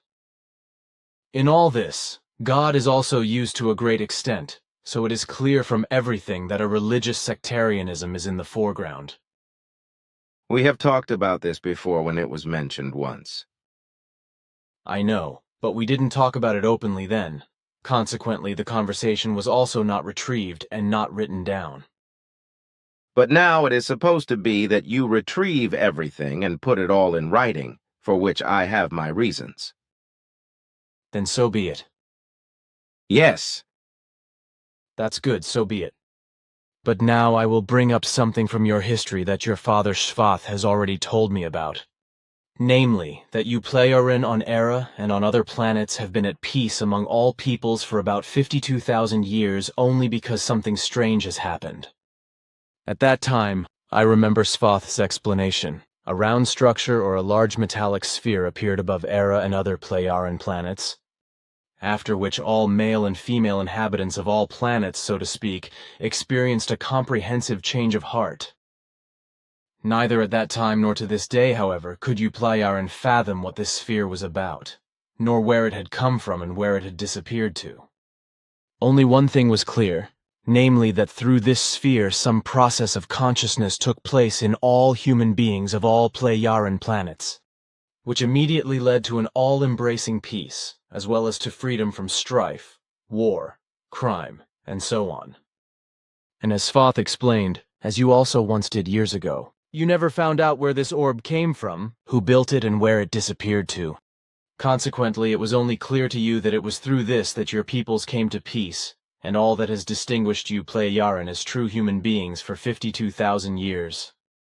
What had to be explained in this respect, you have now done, but I must mention that up to now, despite a great deal of research, we have not been able to gain any knowledge about the origin of the sphere, which was completely untouchable and secured against all attacks, and therefore also indestructible, because it resisted all attempts at attack, which was a good thing in the end.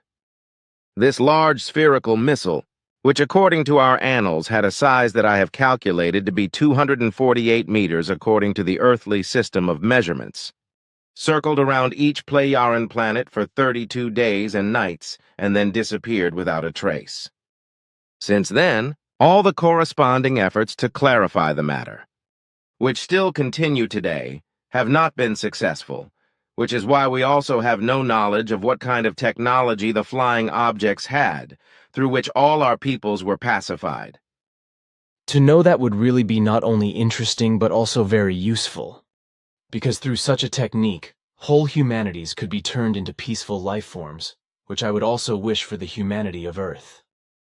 Perhaps we could talk to each other about what possibilities you are considering in your research, because I think that there are probably many, because your technology, which today is largely based on the technical achievements of the sonar, certainly offers an enormous number of options. Therefore, it may sound presumptuous if I, in my simplicity, dare to say that under certain circumstances an idea eventuality from my consciousness could be a means and a way to get to the bottom of the matter with research in the form of an alternative solution or alternative possibility. I do not want to doubt it, but with our possibilities, certain successes can probably be expected at some point, even if it can still take a very long time. Nothing ventured, nothing gained, which is why I think at least a try couldn't hurt. I do not want to doubt that either, which is why I think we should talk about it. Good, let us do it privately then. But now I want to talk about the predictions from the 1940s, 1950s, and also the later years that have been coming true continuously for years. Like in terms of climate change, the tremendous fires in the US, and the increasing number of landslides that are tremendously increasing due to the dissolution of the permafrost. But I have a question about what your automatic forecasting apparatus sees in this regard or otherwise for the near future. A particularly tragic event will take place in the near future, but also all the other predictions mentioned in all your manifestos, as well as those of Hylock and my father Svath, concerning the natural events caused by Earthman guilt and destroying everything will infallibly come true, whereby these coming events will claim many human lives and destruction. For your protection in the center, Quetzal has already given you some instructions to carry out certain works that can prevent much damage in the center's area, following which you have ordered various works that have been carried out satisfactorily under your direct instruction and control, and thanks to your extensive expertise. As usual, your wide-ranging education and skill in various fields of work also pays off in terms of what is now to be done in the correct manner with regard to various fields of work in order to ensure the best possible safety and to avoid great damage. It is true that some things will seem somewhat strange to various persons when you give certain instructions and work has to be done, which will cause them some surprise. But everything is to be done as you instruct it. For the whole of the work to be done is the result of foresight and therefore, for reasons of safety, necessitates that it be done in order to avoid much harm which would otherwise result in the future. A lot will have to be done according to the vegetation in the area you call Bungert, as well as with regard to the tree growth around the house and the garden, which you have already partly taken up and carried out with Michael. Also with regard to the connection between the poultry grounds, for which your professional planning will be required. There is a lot of professional work to be done. But I recommend that this be done by professionals, as you also considered this when we talked about it recently, because you can no longer carry out this project yourself due to your serious injury. However, what I said earlier in relation to coming events, I now want to elaborate on a little. But what has been said will happen in 17 days. On the 28th of September, as our automatic forecasts record and make clear, because near Sulawesi in Indonesia, there will be a severe sea quake, measuring 7.6 on the Richter scale, which will trigger a great tsunami, as well as spread death and destruction, to which many human lives will fall victim, the number of which will be high and over many thousands. Also, more quakes will follow, as well as the local volcano will stir and thus increase the terror in the population, which will also be on the 9th of October when another seaquake of magnitude 5.4 will occur, but will not be the last. Another major seaquake of magnitude 6 will occur on the 6th of October in Haiti, in a zone where quakes will occur again and again, but the new seaquake will cause little damage in relation to the magnitude of the quake and will cause few deaths and injuries.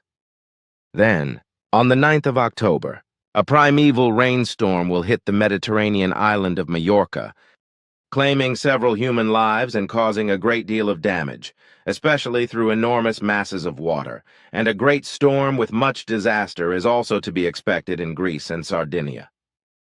Later, a hurricane with a storm speed of about 180 kilometers per hour will hit the west coast of Europe from the Atlantic and bring severe storms from the south to the north, which will cause much damage and destruction and will also claim lives.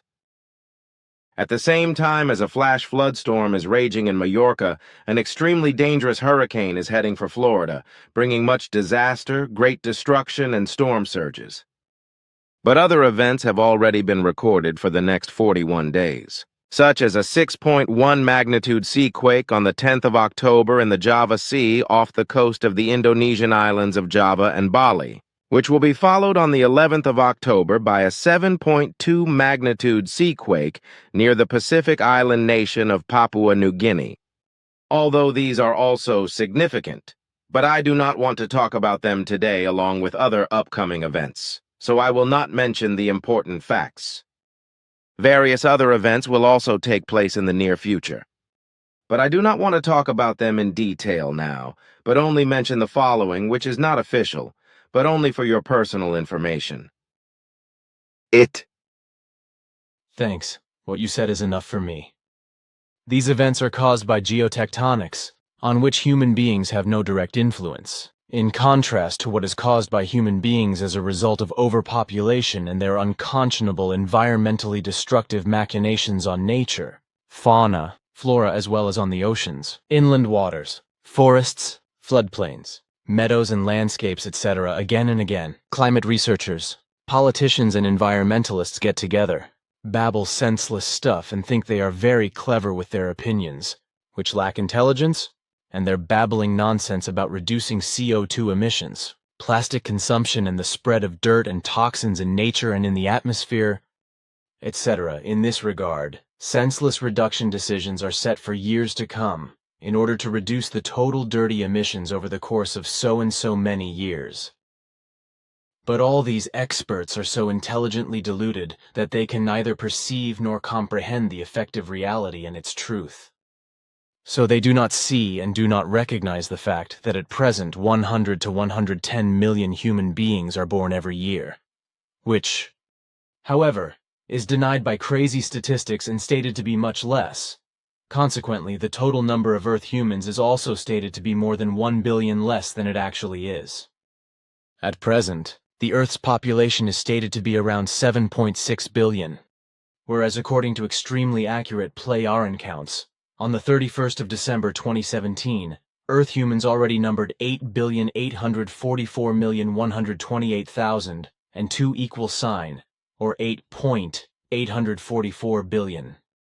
The fact that extremely inaccurate calculations of possibilities result in completely wrong numbers and thus around 1.2 billion more human beings populate the Earth than the wrong statistics indicate is not something that wants to enter the skulls of all the academic know-it-alls, etc., who, according to their academic education, as this states, is only based on assumptions and conjectures. The term academic derives from the name of the ancient Greek hero Akademos, and usually denotes teaching and research activities at universities, as well as rarely any activities at academies. Basically, however, an academic question refers to any problem based on assumptions and conjectures, the solution of which has little or no practical relevance and is actually useless, except that holders of academic titles can boast about them. On the one hand, this means that it can be calculated that when, for example, a 10-year plan and a resolution for the reduction of pollutants is passed, whereby such resolutions are only half-bakedly passed and implemented or even ratified by experts anyway, whereby they still get paid horrendously for it at corresponding conferences, etc., eat royally and have expensive drinks poured down their throats. On the other hand, only nonsense is talked about and the real consequences and situations that arise in the future are not considered. And on the one hand, this also happens with regard to the actual increase in the Earth's population, which is many millions more than is falsely claimed by statistics, whereby these new millions of human beings naturally need food, nappies, means of transport, prams, car seats, carriers, etc., hygiene articles, medicines, shoes, clothing, and much more, as they have always done from birth. And on the other hand, what all these offspring need as growing children and adolescents as well as adults, and in multiples of what they needed earlier as babies, is also not included in the statistical calculations of the experts or know-it-alls. So the world population is growing inexorably, with more human beings being born than dying. On the other hand, many millions of young human beings enter adulthood every year, which means that they claim their adult rights as responsible citizens. And as a result, the first step in coming of age is usually the acquisition of a vehicle, a car, or a large motorbike. On the one hand, this means that the existing roads, which are already overcrowded with vehicles, will become even more congested, and new ones will have to be built constantly. On the other hand, however, CO2 emissions will also increase again by a factor of millions, which will inevitably lead to the ill-considered and nonsensical decisions and plans of the experts and know-it-alls being overturned. In reality, however, it is the case that when such nonsensical decisions are made, they are already nullified minutes later, because during this time human beings are already making thousands, and in the coming time millions of new procreations, which increase in a single year to 100 to 110 million fertilizations and procreations, and accordingly lead to births.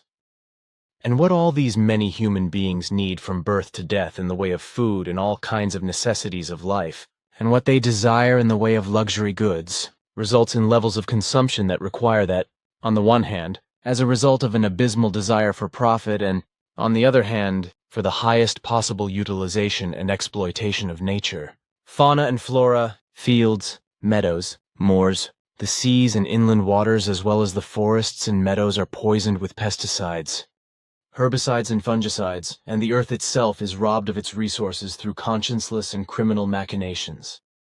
Hence the statement that the earth, its nature, fauna and flora, the seas and inland waters are being plundered and destroyed by the evil machinations of overpopulation, up to and including the complete destruction and extermination of birds, useful insects, animals, creatures, fish, lizards, snakes, etc., etc. And hardly anyone cares that the human unscrupulous machinations with regard to the worldwide impairments, destructions, annihilations and extinctions of nature, fauna, flora, and the earth, which have long since become general, are also eradicating the foundations of life and existence for earthly mankind. just as they do not care that in Europe certain life forms have already disappeared and been wiped out in nature by up to 60% and more. So it is that only individual human beings are concerned about the whole thing, although effectively an extinction and disappearance of innumerable genera and species of plants, fish and other aquatic life, animals, creatures and insects, etc. from their habitats, which are important for the survival of human beings, is taking place. You are stating facts about which Earth humans would have to give a lot of thought, then make correct and logical resolutions, and put them into action. However, what is already destroyed and annihilated cannot be made good, which is why all efforts must only be directed towards still doing the best possible to avoid further destructive and annihilating machinations, which would still aggravate the already pre-programmed, which will inevitably come true. Only by doing this will it be possible to prevent further additional destruction, annihilation and extinction in nature, fauna and flora, as well as in the climate and the planet itself, which will exceed the already largely pre-programmed measure of what can no longer be prevented and which will be catastrophic. And this alone is the way and also the possibility that with it the Earth, its atmosphere and climate, as well as nature and its fauna and flora, as well as all waters and seas, can slowly be granted a recovery in the course of the following times, which, however, will correspond to a process lasting centuries and millennia. Only in this way can what is necessary be done for the distant descendants of Earth humans and be given a chance to survive. And also only if a drastic reduction of overpopulation is enforced by a birth stop of several years, and then permanent state-controlled birth control. That is in line with what I am also thinking. But now I want to go back a little and tell you what I have seen and experienced through journeys with Svath into the future. Namely, future things that will become extremely unpleasant for Earth humans if they do not make a decisive and rapid change for the better, the good, and the correct. The future journeys with Svath have two different forms in relation to what can result for humanity on Earth, whereby today I want to speak of and clarify those facts which will result in the negative case if reason and rationality do not finally triumph as the most important factor for the change of mind for the good and correctness of the general and particular conduct of life. I will therefore explain how things will turn out if nothing is done in general in all countries for correct and good governance, and if separatism continues to be practiced in various countries, as for example in Catalonia for a long time and also at present. This also includes the hegemonic behavior of the USA, which is aimed at world domination, and which should finally come to an end, whereby the entire US armed forces should also be withdrawn from foreign states, and the USA should also end all its influence on foreign countries. If peace, freedom, and tranquility are to come to Earth humans, then means must be taken very quickly by which all technical, electronic, economic, political, and social developments no longer continue to develop negatively as they have up to now, particularly with regard to the production and sale of arms to all corners of the world. It must be said that this is a factor which, if nothing worthwhile is done about it and this evil is not completely dissolved, the whole thing will continue to lead to discord, lack of freedom, and time and again to acts of war and terrorism. The production of arms and the transfer of arms all over the world is the most decisive factor which cannot lead to lasting peace and effective freedom and democracy.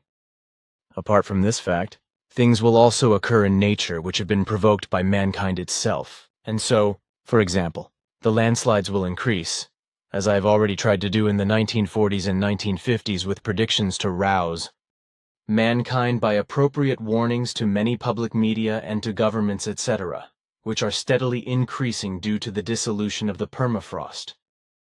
All other predictions are also proving correct in the future, for all natural disasters are becoming more and more violent, such as the ever more primeval storms of all kinds, the earthquakes, seaquakes, tsunamis, and ever more severe floods and droughts, etc. As you play are and explain. Global warming has already risen by 1.2 degrees, and this cannot be reversed in the foreseeable future, for to the contrary, it will continue to rise. And this is happening because all the destructive machinations are continuing due to the unstoppable increase in overpopulation, as a result of which, due to all the ever-increasing humanity in general, all their needs are also increasing, and everything is still being done to satisfy them. This also applies to meat production, which is created by huge herds of animals, especially cattle, which emit enormous amounts of methane gases that destroy the atmosphere and cause havoc. But also enormous masses of feathered cattle and all kinds of animals are kept for meat production, whereby these also cause excessive mischief, as for example also through diseases and epidemics. Consequently, all the efforts that will now be decided by the UN, the Intergovernmental Panel on Climate Change, the scientific climate researchers and environmental protection organizations, and the Green parties etc. with regard to all kinds of climate protection efforts concerning the containment of CO2 emissions and other dirt, poison and pollutant emissions into the atmosphere will also be of no use. The climate is already so damaged that the evils that have arisen will continue to progress and bring ever greater natural disasters that can no longer be countered by human power. As a result, everything will get worse and worse and nothing will change for the better.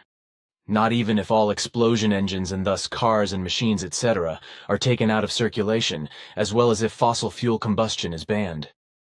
The enormous emissions that otherwise enter the atmosphere, especially from shipping, which uses heavy fuel oil for combustion, and also from aircraft, which emit enormous amounts of pollutants into the atmosphere, as do industrial smokestacks, etc., are enough to further increase the total destruction of the atmosphere and the environment.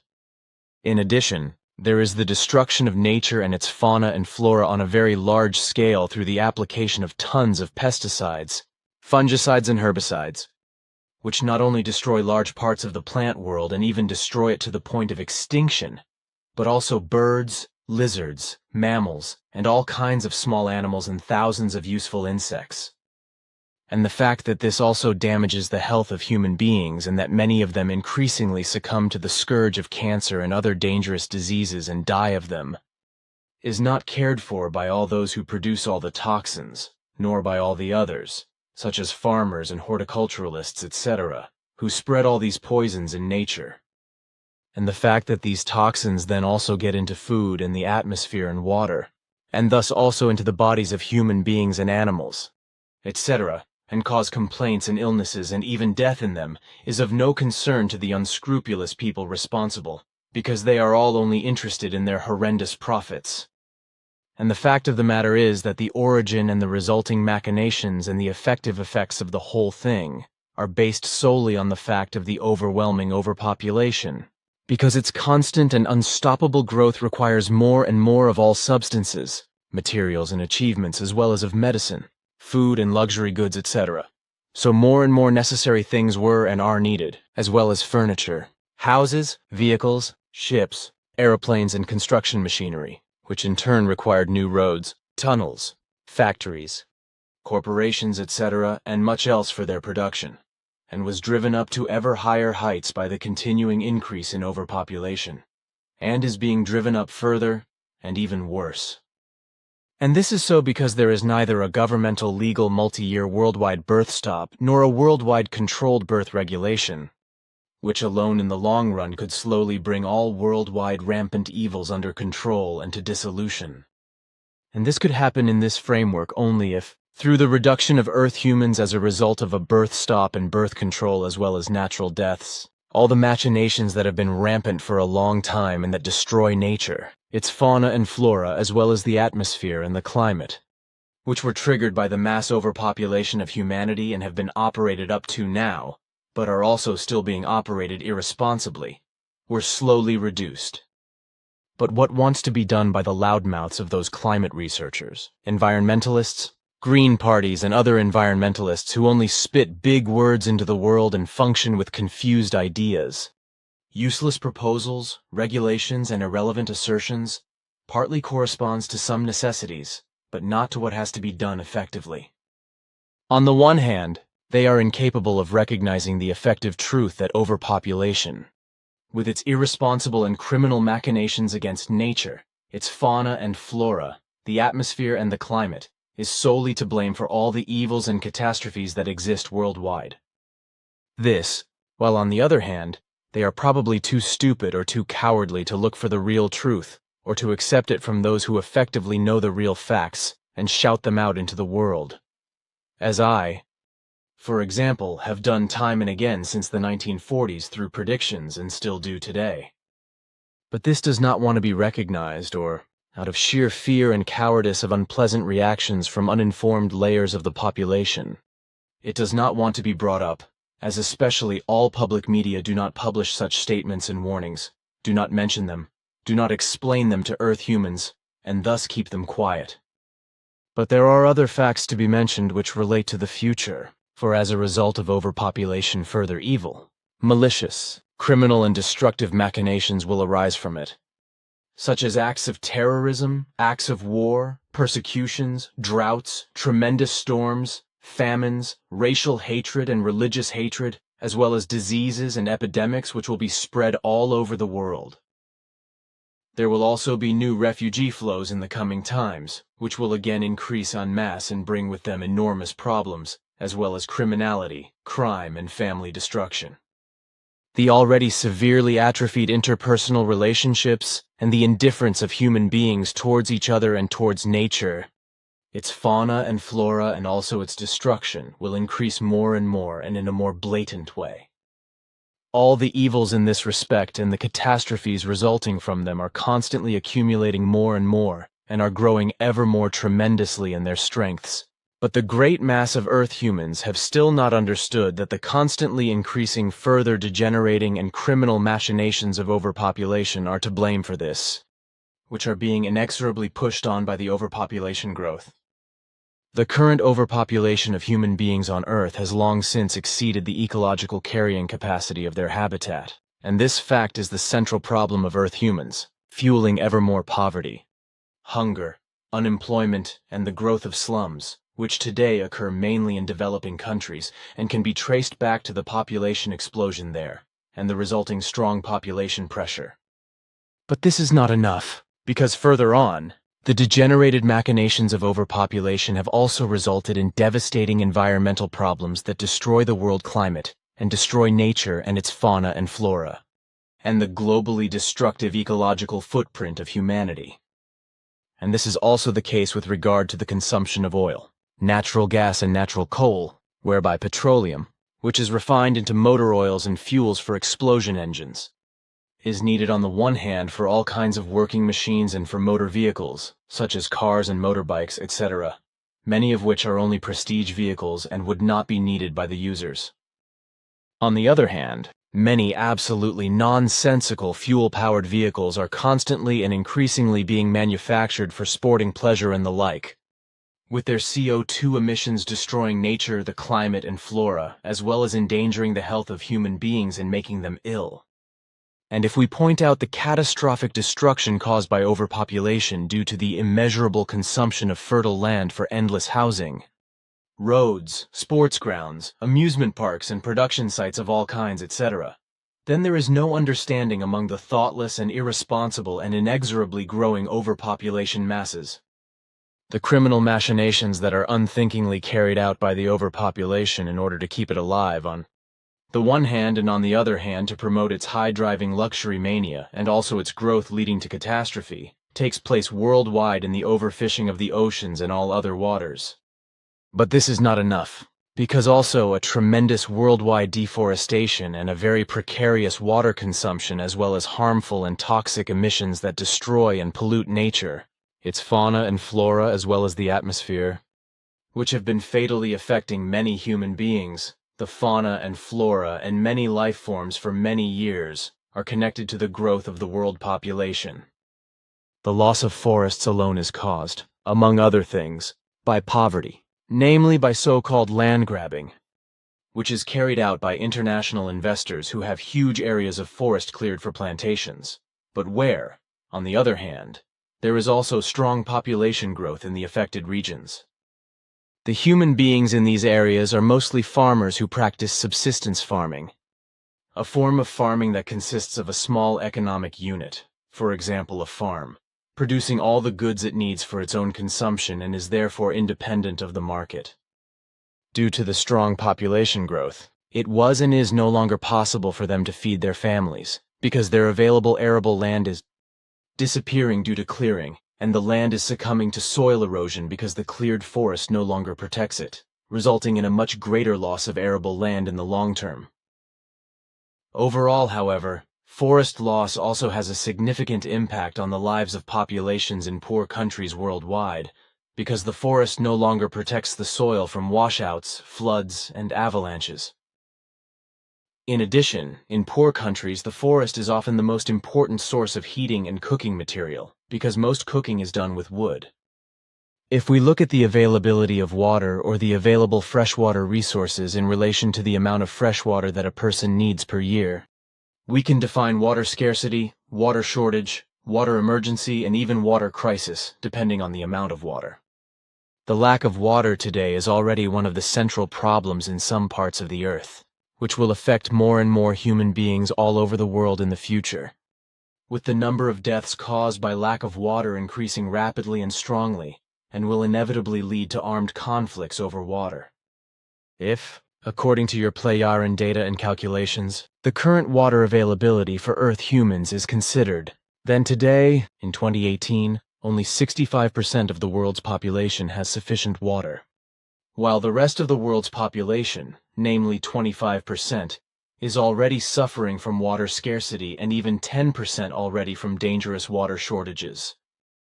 With regard to the uncontrolled increase in overpopulation, it is politically claimed with lies and deception that births are declining in various countries.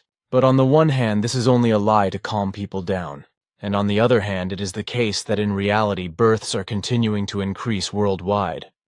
Because year after year, more and more women are capable of giving birth, and of course they also bring offspring into the world. Today, in 2018, the Earth is already so overpopulated that several Earths would be needed to distribute the mass of overpopulation and to populate the planets with a reasonable number of human beings so that they do not threaten to collapse one day. But this is exactly what is threatening the Earth in the future. For this will be the case if reason does not finally prevail with all Earth humans and a birth stop of several years is finally enforced, followed by strict officially controlled birth control. Until now in 2018, selfish irrationality still prevails among the absolute majority of Earth humans, as it always has. Even the Tehran Proclamation of the 13th of May 1968 was of no avail in reducing overpopulation, when the International Conference on Human Rights included a passage stating that every married couple should be granted the fundamental right to decide freely for themselves on the number of their children and the intervals between births. This proclamation was also reaffirmed in the action programs of the World Population Conferences in 1974 in Bucharest, 1984 in Mexico City, and 1994 in Cairo. But effectively all this has been to no avail, because in reality the whole thing is not controlled. Because to this day, no decrees have been issued by the state on a legal regulation of births, but instead everything remains the same, and consequently overpopulation continues to be driven up. In 1979, the Convention on the Elimination of All Forms of Discrimination Against Women made the right to family planning binding for the first time. However, whether it will ever be possible to slow down population growth in the poor developing countries and in the industrialized countries depends not only on political decisions, but on the world population itself. At the Cairo World Population Conference in 1994, the implementation of the relevant resolutions came into focus, whereby the core points of the related action program included a qualitative and quantitative improvement of reproductive health care, including family planning, as well as the empowerment or transfer of responsibility of women, or the strengthening of their legal, economic, and social position. Population policy is officially pursued in various countries with the aim of reducing the number of births. But this is effectively only official, because in reality the whole thing is handled in an extremely lame and meaningless way, or not at all, so that everything is nothing more than smoke and mirrors, which, however, enriches certain administrators and state directors. So the whole thing cannot work, especially not in poor countries, where in many cases there is sheer poverty, and therefore also no functioning health system. In developing countries in particular, women in rural areas are often not reached, even if education is given about the rampant overpopulation and the urgency of birth control. In many countries, especially where Catholic circles carry out their sectarian suggestive soul-catching and have the lyings say, there is criminal dirty work and raging against any education and birth control. And thus the entire population is frightened away and made impossible to have access to contraceptive methods and contraceptives in the first place. In the case of the Philippines in particular, this has led to poorer women very often becoming unintentionally pregnant and bearing children they cannot support. In 1979, the Convention on the Elimination of All Forms of Discrimination Against Women became binding for the first time with regard to the right to family planning. However, the extent to which this convention is effective is still written in the stars. If one observes and considers the entire world in which women are treated by the male world, in which their rights are inhumanly curtailed, in which countless women are beaten up, raped, paid less than their male equivalent work, enslaved and prostituted or even murdered, then there is effectively nothing to be found of the elimination of all forms of discrimination against women. Everything continues in the same way as it has been for thousands of years, with contempt for women, degradation of women, and self-important, domineering and exploitative behavior on the part of the male world.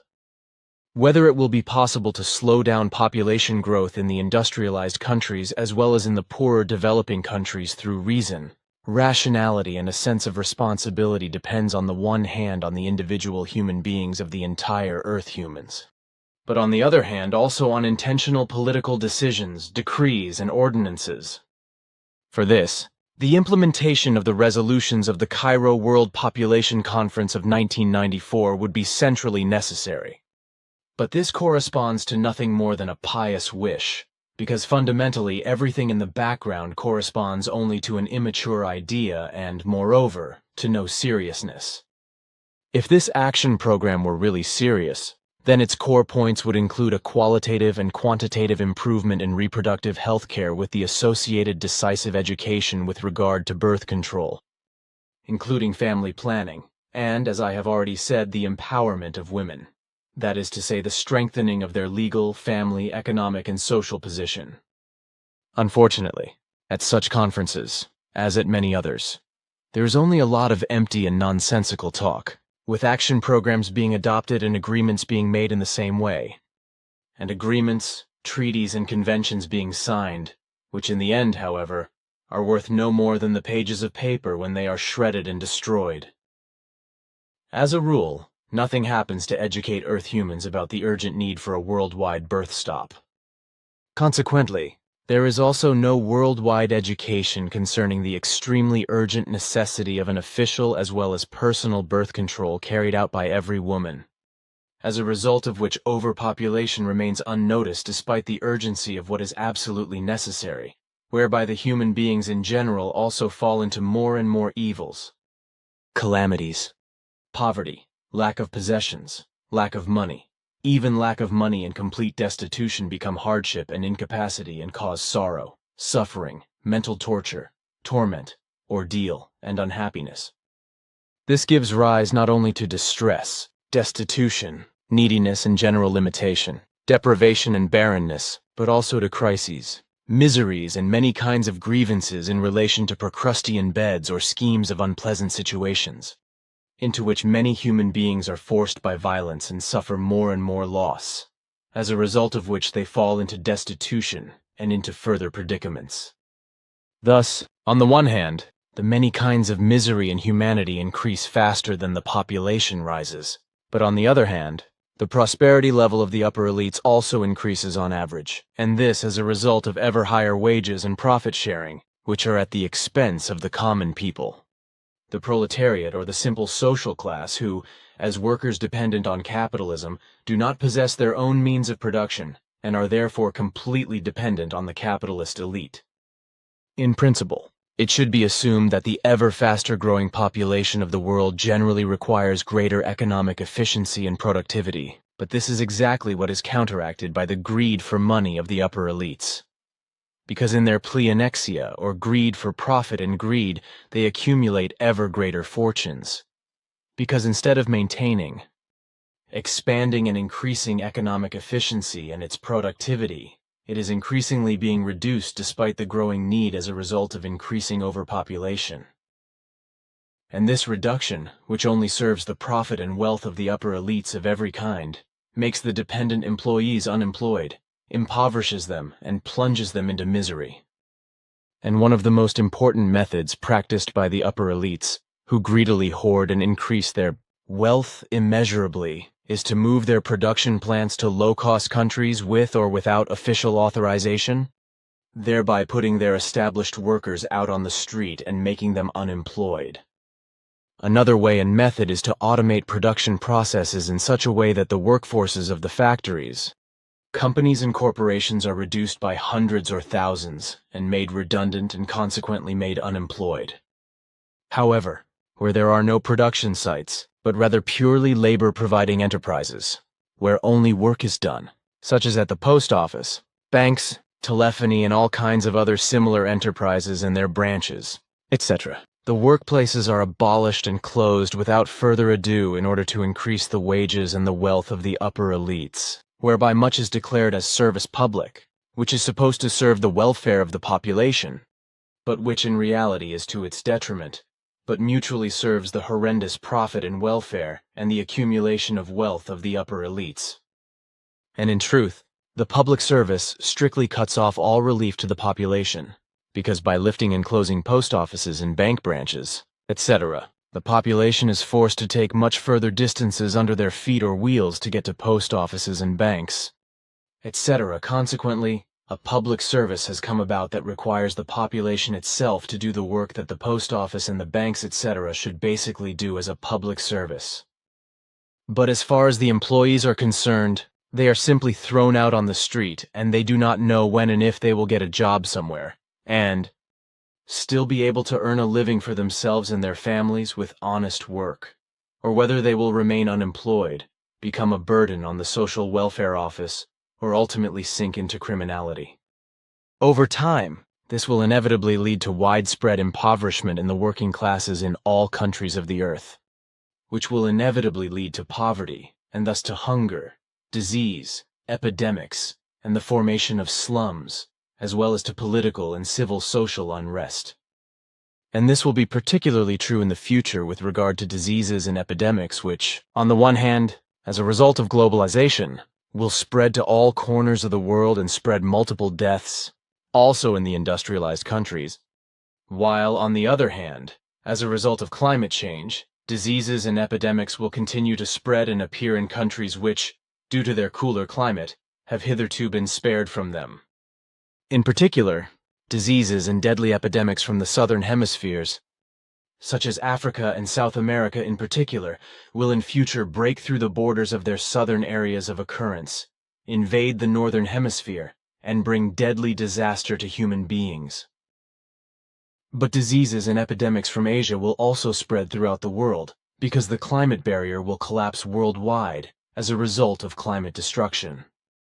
This will make widespread spreading possible, just as new species will emerge through mutations from old diseases and epidemics, as is also the case with the new variant of pneumonia, as you recently said privately, which has been building up in Asia for some time, especially in China, and which is being spread through the atmosphere. This, too, will increase impoverishment and social unrest, whereby the enormous mass increase in overpopulation will also contribute its share, for the fact that no long-term birth stop and no preventive limitation of the birth rate exists and is not enforced. It inevitably follows that there will also be no limitation of the exploitation of the Earth's resources, and that the Earth will be exploited, robbed, and destroyed to the point of collapse. Due to the growing mass of overpopulation, the standard of living of Earth humans will eventually deteriorate drastically, just as man-made diseases and epidemics will arise everywhere, spread and cause the human beings to die horrible deaths.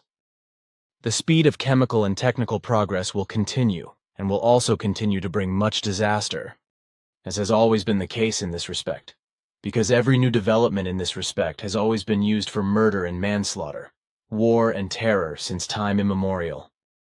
The digital network is also increasingly becoming a huge problem for humanity, because through its direct use, the Earth's population is becoming more and more socially impoverished and losing its ability to contact and connect with fellow human beings. As a result, the already existing interpersonal indifference is spreading more and more blatantly and no longer allows any compassion for one's neighbor to arise. But through the digital network and its direct use, human beings are also impoverished in terms of their education and the use of all their cognitive abilities, because nothing has to be thought about anymore.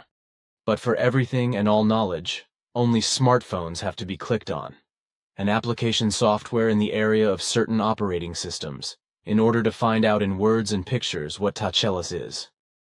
As a result, there is no longer any need for laborious self-learning and study, because all desirable knowledge is stored in digital networks and can be retrieved at will at any time, without having to think about it, learn what is retrieved or otherwise cognitively process it, let alone store it in memory, as a result of which cognitive stultification is pre-programmed through the use of the digital network.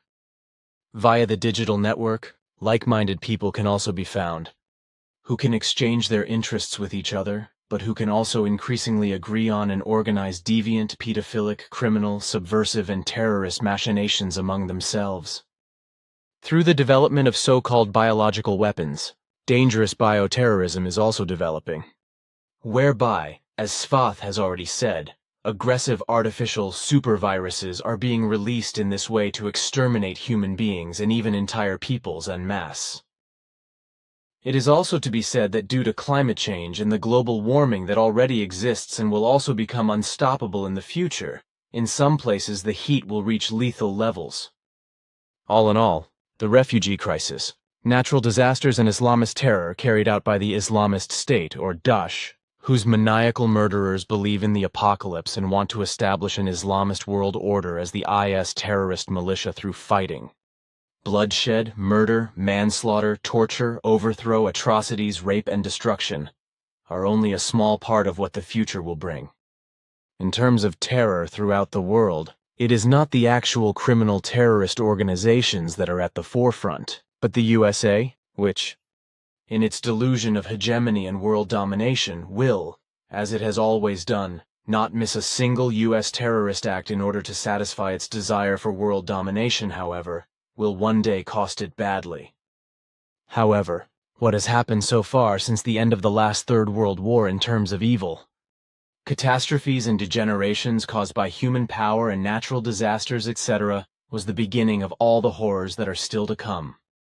But there is also the EU dictatorship, which will disintegrate faster than anyone can dream, just as it will happen in the coming time that the nations will seal themselves off and ultimately new wars will break out between states that are still friends today if they continue to muddle along politically in the way they have always done and are doing today.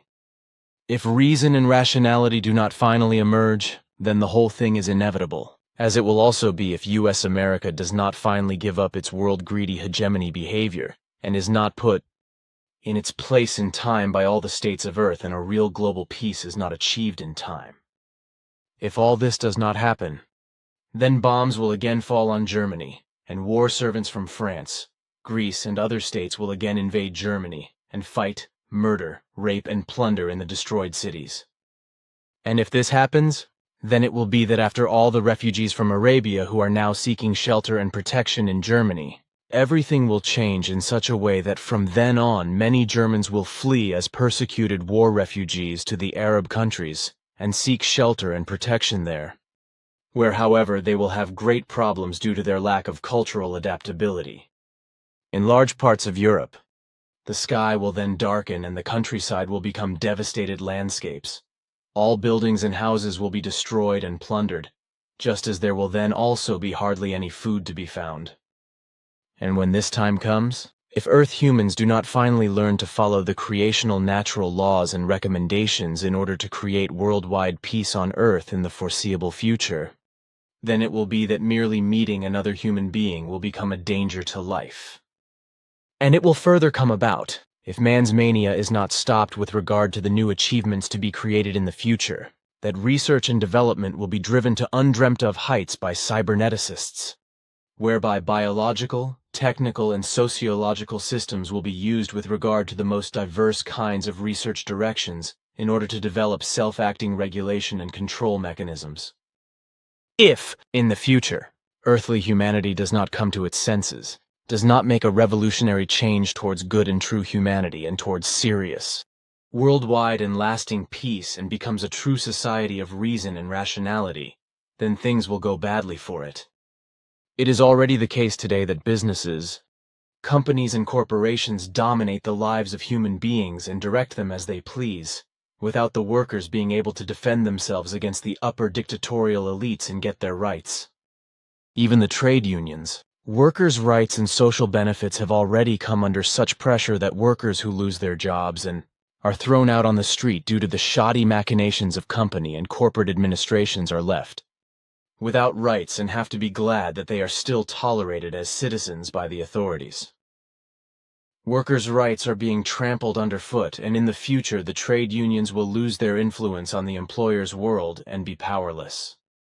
In the future, it may be that only by naming and using a valid credit card number or by paying in advance, medical transport and treatment, as well as police investigations, will only be carried out by paying in advance.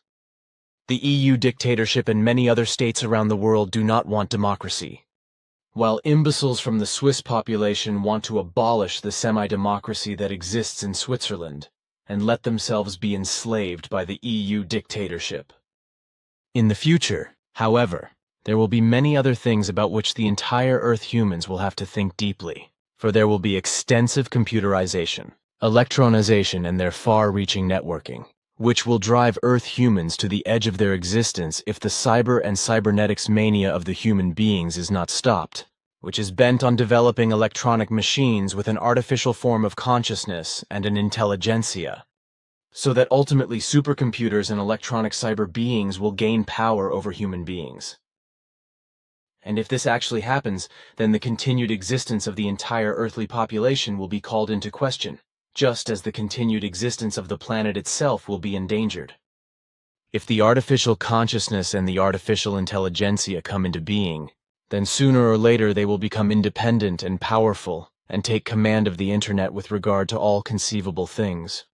And then the whole networked infrastructure will be used against humanity itself, the ultimate goal being cyber hegemony and the complete annihilation of Earth humans. Repeating again and again, I must declare that the future will bring extremely dramatic events for earthly humanity, the planet, its nature and fauna and flora. For there will be ever more violent and devastating hurricanes and typhoons, as well as violent droughts, primeval storms and rainstorms with tremendous floods, destruction and deaths. And all these natural events are becoming more and more frequent and stronger, which as a consequence leads back to climate change, which is man-made, and whereby all the other evils, which are also caused by the responsible overpopulation machinations, are being pushed further and further, and which are altogether directed towards the destruction and annihilation of nature, its fauna and flora, and the planet. In the economy, in the financial world, and in the entire social system, there will be more and more crises, some of which can no longer be overcome.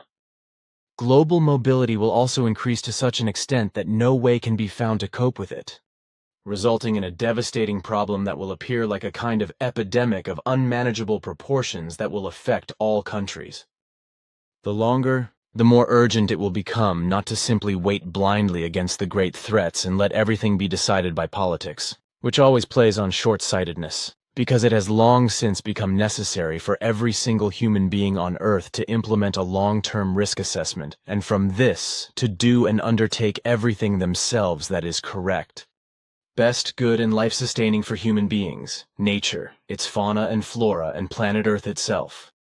The whole thing, if everything is looked at closely, is founded in a higher Gewalt, which as such arose from a complete human failure, from arrogance, megalomania, self-importance, recklessness, from irresponsibility and the delusion of being above all that is natural in creation, its nature and fauna and flora, and consequently of being able to play at creation itself. With this delusional thinking and behavior, however, The entire Earth humans have maneuvered themselves into bad luck and have already mismanaged and destroyed everything that is necessary for life in such a way that now only ever greater catastrophes are looming in the coming times. In all of this, it is not simply a matter of not taking any risks, but of consciously regulating everything in a correct and good way by doing and carrying out everything necessary to find and tread good and correct paths, in spite of the looming hopelessness of what is to come, in order to make compromises that are acceptable to life with regard to responsible behavior towards nature, its fauna and flora, and the planet itself. In this respect, the human beings of the Earth must prepare themselves in principle, which is made clear by the predictions, for it will be extremely important for human beings to intensively cognitively agitate and do everything necessary that must be done in the future, and also for everything unpredicted, which must not yet be mentioned, for the protection of the human beings with regard to their intellect and reason. It has already become inevitable that social inequality will bring much misery and hardship, but this will continue to increase dramatically and drastically in the times to come. It is already the case that about 130 of the richest earthlings of the high elite have as much wealth as the entire world population combined has in its own assets. Finally, I just want to say that most human beings always know everything and also want to know and understand better. But in reality, they have neither true knowledge, and thus know nothing, nor do they know real reality and its truth. Consequently, they also have no understanding for all the catastrophes worldwide caused by the machinations of overpopulation, and thus man-made catastrophes, which is why the fact is that they do not even understand the future catastrophe, which they themselves carelessly and yet irresponsibly collaborate in and help to build. Namely, the catastrophe, when it arrives, that no human being on Earth will survive, or only very few will survive. What you are stating is actually more than you should say, because your effort in this regard is not likely to do much in the way of being listened to, as has been proven since you began warning Earth humans in the 1940s with predictions that have been coming true for some time and will continue to do so. I know that, but still it is my duty to speak and to warn. And there is a great deal to be said about this, and also in relation to the dirty machinations of the USA and the EU dictatorship, which are trying by every infamous means imaginable to harm Russia, and to create out of it a malignant image of an enemy that is against peace and freedom. This, while the effective fact is that the West, that is to say the EU dictatorship, but especially the USA, are the forces preventing peace and freedom in the whole world, and are continuing the Cold War, which is still smoldering and has therefore not yet been overcome, namely because it is being maintained worldwide by the USA, as well as by the EU dictatorship as a vassal of the USA, and Earth humans are being misled. Through the image of the enemy, the entire world is to be drawn to the side of the USA through lies and slander. And Russia is to be branded the enemy of freedom and peace, whereby the West also uses the might of religions in many ways to achieve this. These would have to be abolished anyway, because they too only bring violence, discord, and lack of freedom and prevent human beings from thinking for themselves, as a result of which they are incapable, as they have always been, and will also be incapable today and tomorrow and the day after tomorrow, of recognizing the effective real truth and forming their own opinions, deciding for themselves and acting independently. This is also the reason why very many human beings are only puppets of those who control them and suggestively hammer into their heads what they should think, believe, represent as an opinion, and what they should do. Therefore, most human beings are so caught up in their incapacity that they cannot make anything of themselves, and therefore also have no real success in life. Consequently, they always see themselves as victims and therefore aggressively rebel against every effective real truth that is explained to them in relation to their wrong thinking and behavior. Therefore, everything steadily gets worse for them, because their wrong thoughts and feelings, which they build up in themselves through the religions that mislead them and live according to them, turn them into brainless believers without any initiative of their own regarding a free, peaceful, and open independent use of their own thoughts, feelings, and reflections in order to form their very own personal opinion. Unfortunately, this is not possible for a believing human being, because the fear of the impending punishment of God is always breathing down his neck, which necessarily prevents him from developing independent thoughts and feelings.